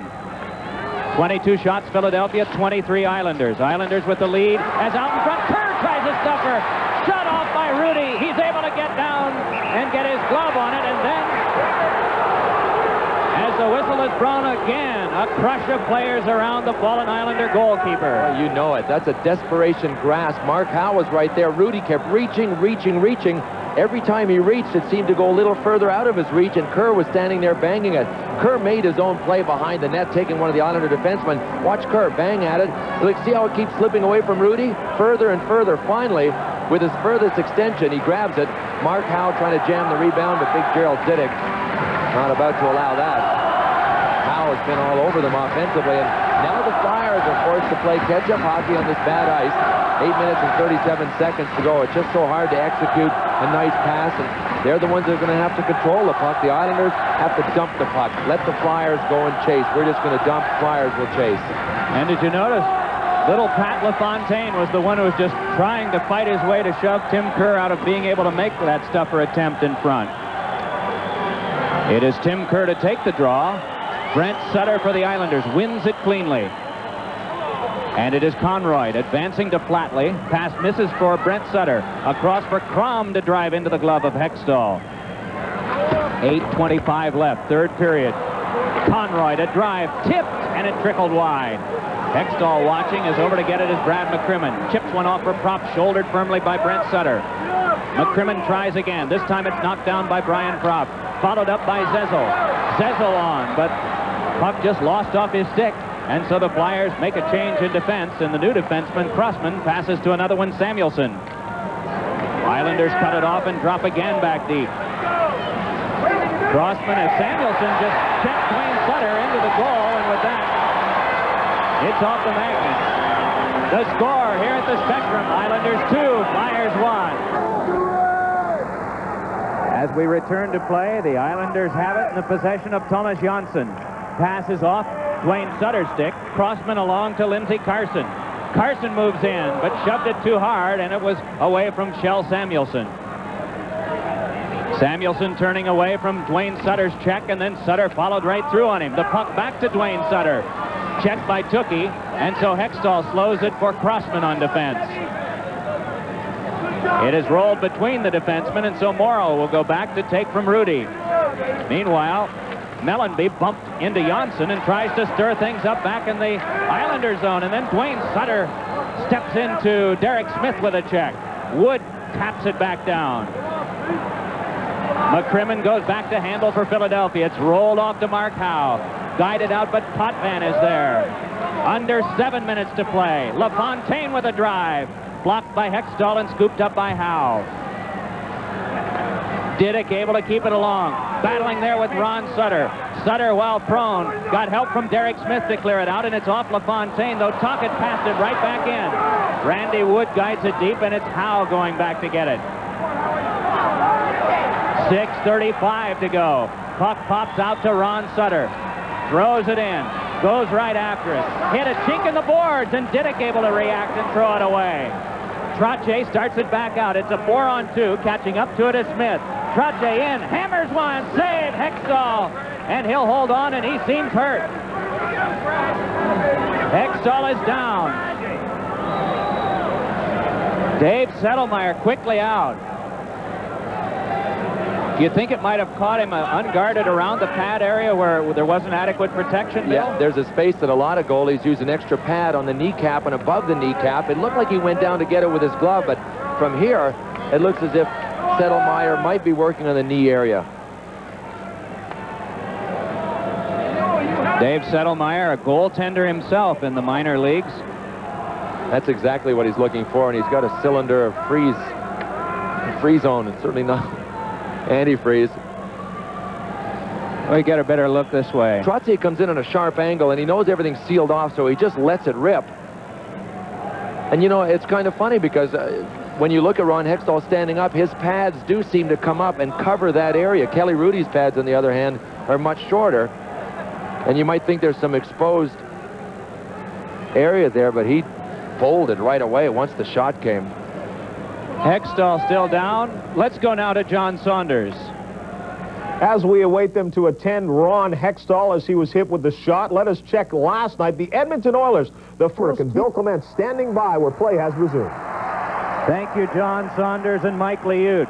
Brian Prop flips in. Hextall back in the goal for Philadelphia. as Mike Bossy flips one that is kept along by Zezel, but they ruled a puck was played either by a high stick or maybe the signal is it had gone outside. I didn't notice that, but it could have been also a delayed call. Nonetheless, face off at center ice. You got to figure there'll be some Flyers management people monitoring Ron Hextall's ability to flex and bend his knee tomorrow morning. He might have an easier time finishing this hockey game with 6 minutes to go than he would have playing in 48 hours from now, depending on where he was hit, depending on if they're swelling, but he'll get some pretty sharp attention when this game is over. And there was a sigh of relief when he went back in. That's the big question about the Flyers. What happens if they happen to lose Ron Hextall? Can Chico Resch carry the load for them in the playoffs? And if that loss would come in this series, Chico would be in against his old team, the Islanders. Bossy flings it right back from where it came. Tim Kerr just leaned on by Trottier. Samuelson is stepped into by Gilbert. 5:45 to go, third period, 2-1 Islanders. Puck rolled through by Tim Kerr and floated back out by Bossy. Mark Howe, shoved by Trottier, has to give it up quickly and does to Conroy to the Islanders. Then Trottier sends it back. Randy Wood striding in, watched there by Howe. Wood able to get to the puck and then checked off by Pelle Eklund. Meanwhile, thrown away from the front of the net by Samuelson was Bossy. Back up with it comes Scott Mellanby. Chips it in, and it's Kelly Rudy watching it. Steering it back around to Alan Kerr. 5:15 to go.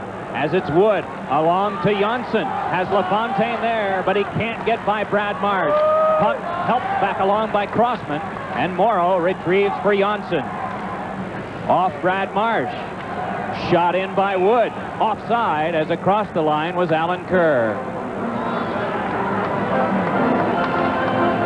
The score here in Philadelphia, the Islanders 2, the Flyers 1. Islanders from the face-off able to control. Dennis Potvin steps ahead, gives to Dwayne Sutter for a shot that's deflected by McCrimmon. McCrimmon chased off by Dwayne Sutter. The play is Mark Howe's, and Howe, turning from the forechecking of Hanpa, gives on to Prop. Has Tookie alongside. Tookie leaned on, taken off the play and taken to the boards by Diddick. Potvin to Hanpa, can't clear, but Potvin puts it crisply on the stick of Dwayne Sutter. Howe watching him as Sutter throws one into the glove of Hextall. Hextall sweeping it around. First one there, Hanpa drops it back deep. 4:20 left. The Islanders trailed 1-0. Carson scoring midway in the second. Then they came back for 2 goals of their own as that long drive from Howe caused problem for Rudy. It's worked along by the Islanders, and Brent Sutter was able to just force it back down. Crossman, Brad Marsh to defense. Derek Smith with Mellanby and Eklund, the forward combination for Philadelphia. Flatley and Hanpa along with Brent Sutter for the Islanders as Marsh angles one. It is Pat Flatley in deep to play for the Islanders, turning it along to Brent Sutter. Clock ticks down to 3:45. Brent Sutter, and that one turned away by Hextall. Crom with it. Crom dumping deep. Brent Sutter ridden off the play by Brad Marsh. In comes Flatley. Boom! On a check by Scott Mellanby. Puck along by Janssen. And it's lost to Mellanby, who pivots and then is able to scoop it ahead, bringing it out as Eklund. As Derek Smith and Marsh moving in with him. Eklund gives back for Mellanby. Good play by Thomas Janssen. Just to poke it away and control back out. Mellanby was ready, had the gun loaded from the slot. The Islanders chase this one. It is the Flyers again making a change in shifts. Down to the last 3:05. Kelly Rudy has to react, turning it to Janssen. Mike Bossy shoves it back out. Mark Howe playing it there. Flyers get onside and back in he carries, but Tocchet was in early and a stoppage with the score. Islanders 2, the Flyers 1. On defense, shouldered by Prop, but not until he'd released it for Bossy. Then it shanked off Howe and came near Potvin. Back along to Mike Bossy, just drills it out again. Samuelson, but to Gilbert. Rolls it ahead for Brian Trottier, and Trottier starts in. Hextall able to sweep this one away to nearby Mark Howe. Howe has Kerr moving at center ice, rolls it up for Samuelson, but that play goes asunder. Bossy to Gilbert, and back in. Shift change again for the Islanders. Hextall flips one that Alan Kerr will skate down, but it's taken by Tim Kerr of Philadelphia and dropped back in. Rudy sets it up to Ken Leiter. And Leiter's pass went off Wood. Crossman forces it in deep. Kerr moving after it, but Conroy got there first. And it is Conroy back out in the final 2 minutes of regulation time. 2-1 the Islanders. Glad you've joined us on ESPN. Hextall flips one around. It goes back to center ice, and Leiter gets it there. Alan Kerr starting back ahead for the Islanders, leaned on by Brad Marsh. Puck followed up by Wood. Tries to center, can't. Whistle, stoppage of play. And the net has come off the magnet at one side, and that's the reason for play being stopped. You can see Randy Wood arguing the point with linesman Brossiker and D'Amico. Boy, those young legs certainly have played roles late in games all through this series, and Randy Wood is definitely one of those players with the young legs for the Islanders. We've mentioned backs to the wall. The Islanders have had it before. This is their 29th game in which they could potentially be eliminated. They've won 20 of them. And if they keep the score the way it is, it will be 21. And another elimination game set up for Thursday at Uniondale, 8 p.m. We'll have it for you on ESPN. Tomorrow night, Tom Mees and John Davidson from Joe Louis Arena. 8 o'clock for that one, between Jacques Demers, Detroit Red Wings, and John Brophy's Toronto Maple Leafs. Sutters will oppose each other for this faceoff. Brent for the Islanders. Ron for Philadelphia. Flatley alongside Marsh on one side. Crom, the winger, on the other side. Lindsey Carson able to step away. Tripped up by Flatley. Flatley able to get to it. Drops it back in deep. Crossman to take it in the final 90 seconds of regulation time. Headman pass. Carson didn't see it coming. And it is Rudy setting it up for Didick to drill it around. Crom just lets it go, but we get a stoppage as it sails out of play.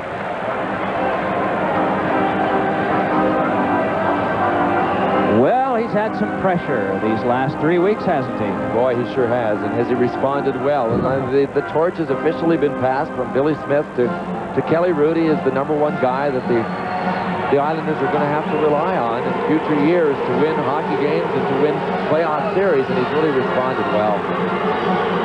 Saw Ron Sutter, typically with that Sutter fire, talking it up to his teammates as he goes to the bench in favor of the line of Zezel, Kerr, and Trump.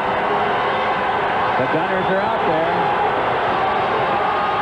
The eminent faceoff men, Brent Sutter for the Islanders, Zezel for Philadelphia, Crossman and Howe the defense. Crom and Flatley, Didick and Potvin the Islanders. Face-off, and Brent Sutter tried to flip it away. Still they scrap for it, and Zezel follows up. To the corner, Potvin. Turned over to Crossman. Centered one. Didick kept it away. Right back to Brent Sutter. One hands it along to Crom. Crom steps out with Flatley, and the pass is wide of him, but he follows with Mark Howe, and they cancel one another. As trying to work it ahead was Flatley, but it's taken by Prop. Prop then advances to Howe. Has Crossman with him. Hands over for Zezel. Forehander. Grabbed and held by Rudy. And then Rudy's head jerked back, maybe because he was bumped by the Howe-Morrow combination. He sure was. There seemed to be a couple of hands that caught him right under the chin and snapped his helmet back.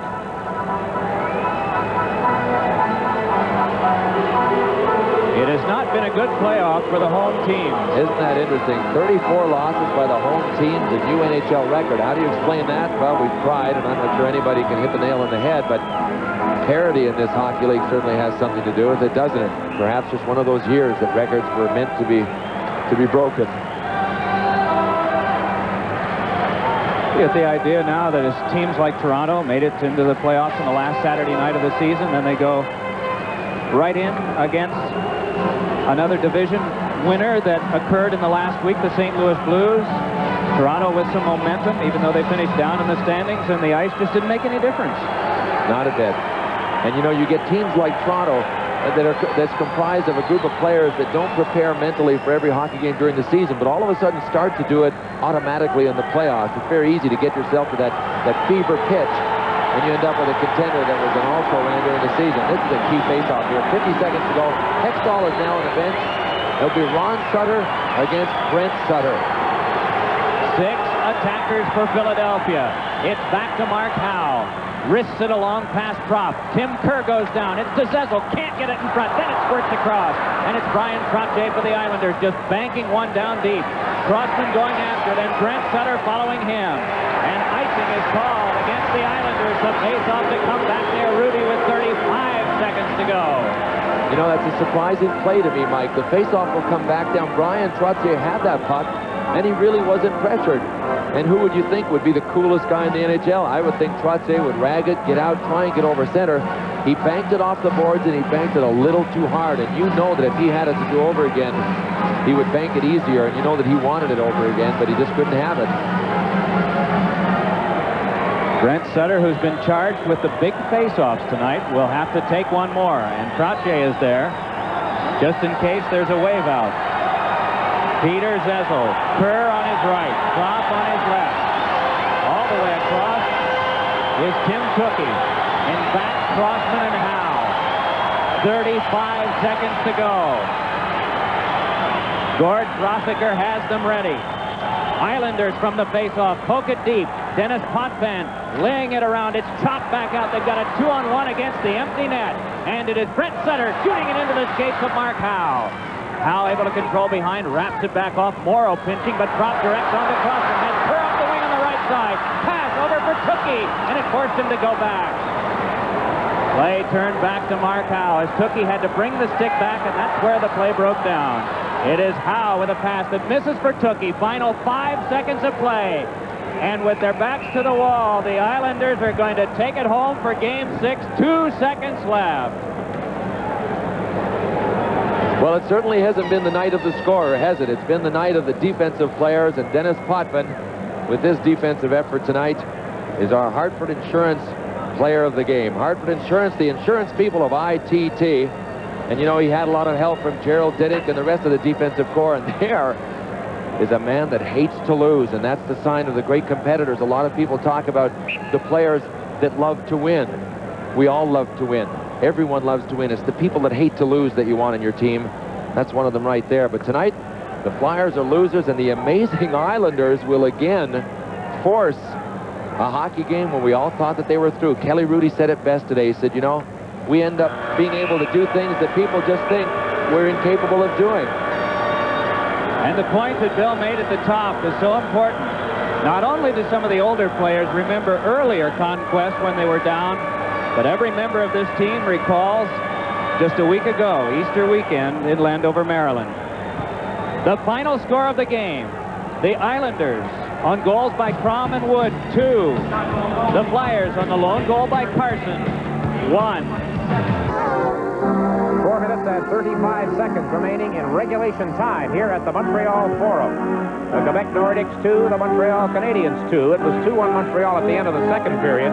Paul Gillis scored his first playoff goal 38 seconds into this third period, and it has stood up. The two big scoring chances since then, John O'Grodnik with a breakaway for Quebec, and Brian Hayward made the save, and the Canadians had some pressure on, and Matt Snazel hit the goalpost dead on with Clint Malarchuk out of position. Dick, that last scoring play by the Nordiques by O'Grodnik happened about 4.5 minutes ago. Since that time, Hayward has not had to make a save. A lot of the play has been in the Quebec end of the ice.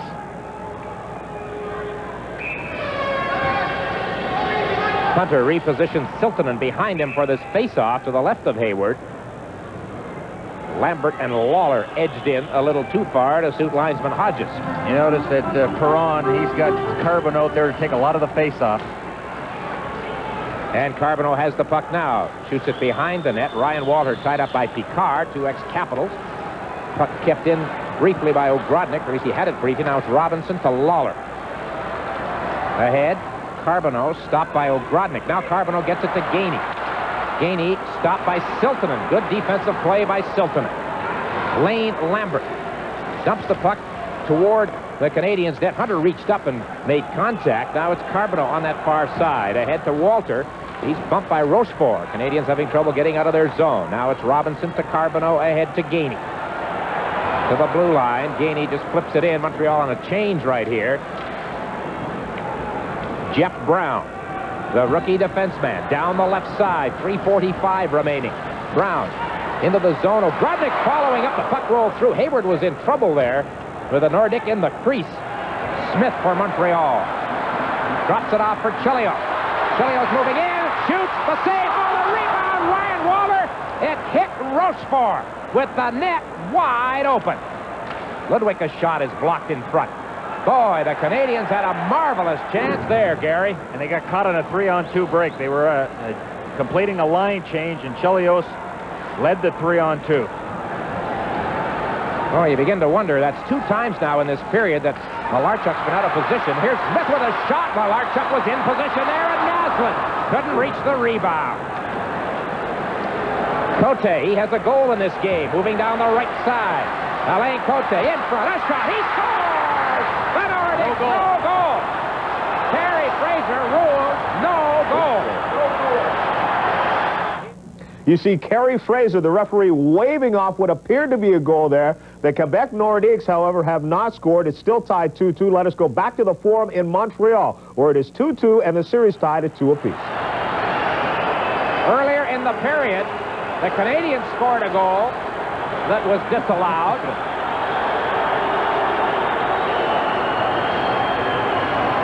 And now the Nordics put the puck in the net.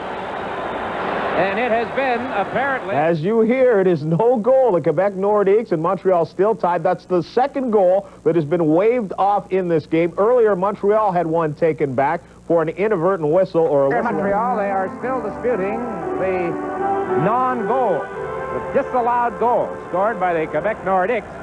He's not disputing it, Jean Perron, that's for sure.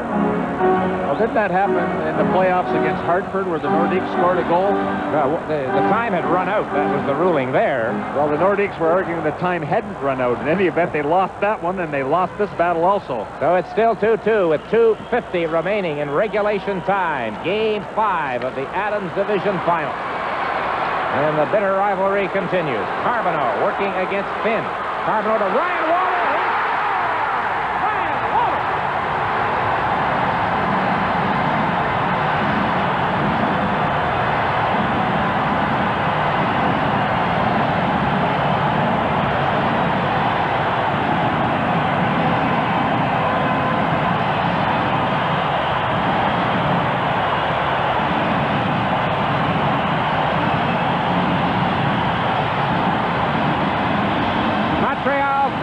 Quebec 2, 2 minutes and 39 seconds to play in the third period. Well, some great work by Guy Carbonneau as he's able to gain control. Now, Ryan Walter, you normally see him in front of the net. A lot of his goals come on deflection. That time he took a pass. Look at him skate away from Stastny. Stastny is watching the puck carrier. He should have had the presence of mind to look around and pick up the trailer. He didn't. It cost his team severely. Look at Bergeron clapping. The last coach I saw do that in this building was a fellow named Don Cherry. 21 seconds. Well, I think we may be hearing and reading a lot about Kerry Fraser tomorrow morning. Well, I don't know, Dick. That goal that the Nordiques got, I thought it was a good goal because I didn't see anything wrong with Naslund or Gillis. And Gillis. They were doing their jobs, and the puck went in, and it was waved off. So Bergeron has a right to complain. But doesn't it always happen that way? As soon as a goal is disallowed, a team will come right back and score. It's going to be fun reading the papers tomorrow. I'll tell you, the first 2 periods here tonight on an entertainment level of 1 to 10 was about a 3.5. But here in the third period, it has been a totally different situation. Both teams have had goals disallowed. There's been a lot more in the way of wide-open play, shots on goal, and we still have 2:25 remaining. Lemieux hands it over to Siltanen. Goulet, far side, shoots it to the line, stopped there by Chelios, and Lemieux plays it into the zone. Canadians making changes. Picard to Cote. He's the one who put it in the net, and it didn't count. Walter with his second goal. Here's Goulet, a drive, and it's wide, short side. Back to Brown. His shot deflected by Chelios. Watch the Nordics pull out all the stops now, as the saying goes. In the corner, it's Rick Green, Cote, Hunter. Puck is loose. Bobby Smith for Montreal. To the line. Smith just eases it past Brown and heads to the bench. 1:40 left in regulation time. The Canadians have the lead, 3-2. Anton Stastny gets the puck into Montreal territory. Robinson collides with his own man, Carbonneau. Peter Stastny gets it back at the point. Brown can't reach it. Grodnick shoots it wide. Robinson dumps it ahead. Picard takes over to Anton Stastny. He overskated it. Gainey to Nyland. Back to Gainey again. Gainey fans on a shot. Nyland tries to reach it. Can't do it. 1:07 remaining. And the Nordics fail to control the puck coming out of their zone, and it's flipped out of play by Carbonneau. With 1:05 left, and Clint Malarchuk starting to wonder if he should leave the net. And Bergeron trying to make up his mind. Well, it's going to be very difficult for the Nordiques to fire the puck around the boards and gain possession, because what the Canadians are doing, they're really peeling back and having a defenseman play deep, anticipating that. So it's going to either carry the puck over or try that high lob pass to make sure you arrive just as the puck is landing in the corner. But a very disappointing time for Bergeron and the Nordiques. Thought they had the lead, and all of a sudden they're 1:05 away from defeat and to go down. The Montreal Canadiens very close. Under a minute left in the game. Let's go back. Face off. McPhee dumps it into the Quebec zone. Less than a minute to play now. 3-2 Montreal. Corson checks it away, but Stiltonen intercepts his shot. Now it's Picard. Goulet tied up Robinson. The puck got by them. Chelios making a move in the corner. Malarchuk not out of the net yet. Corson knocked down, but the puck's outside the blue line. McPhee reaches it, clears it to the far side. 33 seconds to play. Carbonneau dumps it into Quebec territory. Malarchuk hasn't had a chance to leave the net yet. Now he starts to edge out. Here he comes. Grodnick at center ice shooting it in. It goes behind the net. 20 seconds to go. Peter Stastny behind a Picard. Out in front at the flex. Brown, take the shot. Lets it go. Got through, short side. Picard played it. Goulet can't reach it. 10 seconds left. Does it stay in the zone? No. 5 seconds. It's behind the net. The countdown down. The game is over.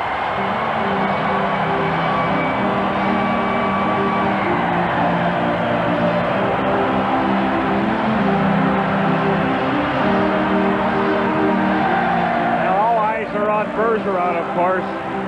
Now look out.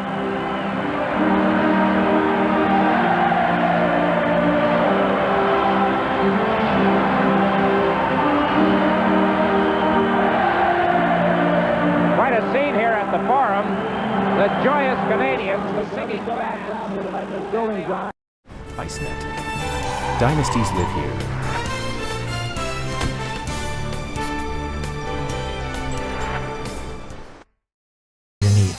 We understand living on Long Island because we do too. We're all Islanders, and if you want Long Island's best team for insurance, go for National Security Brokerage. You'll feel secure with National Security Brokerage. Let's go Islanders!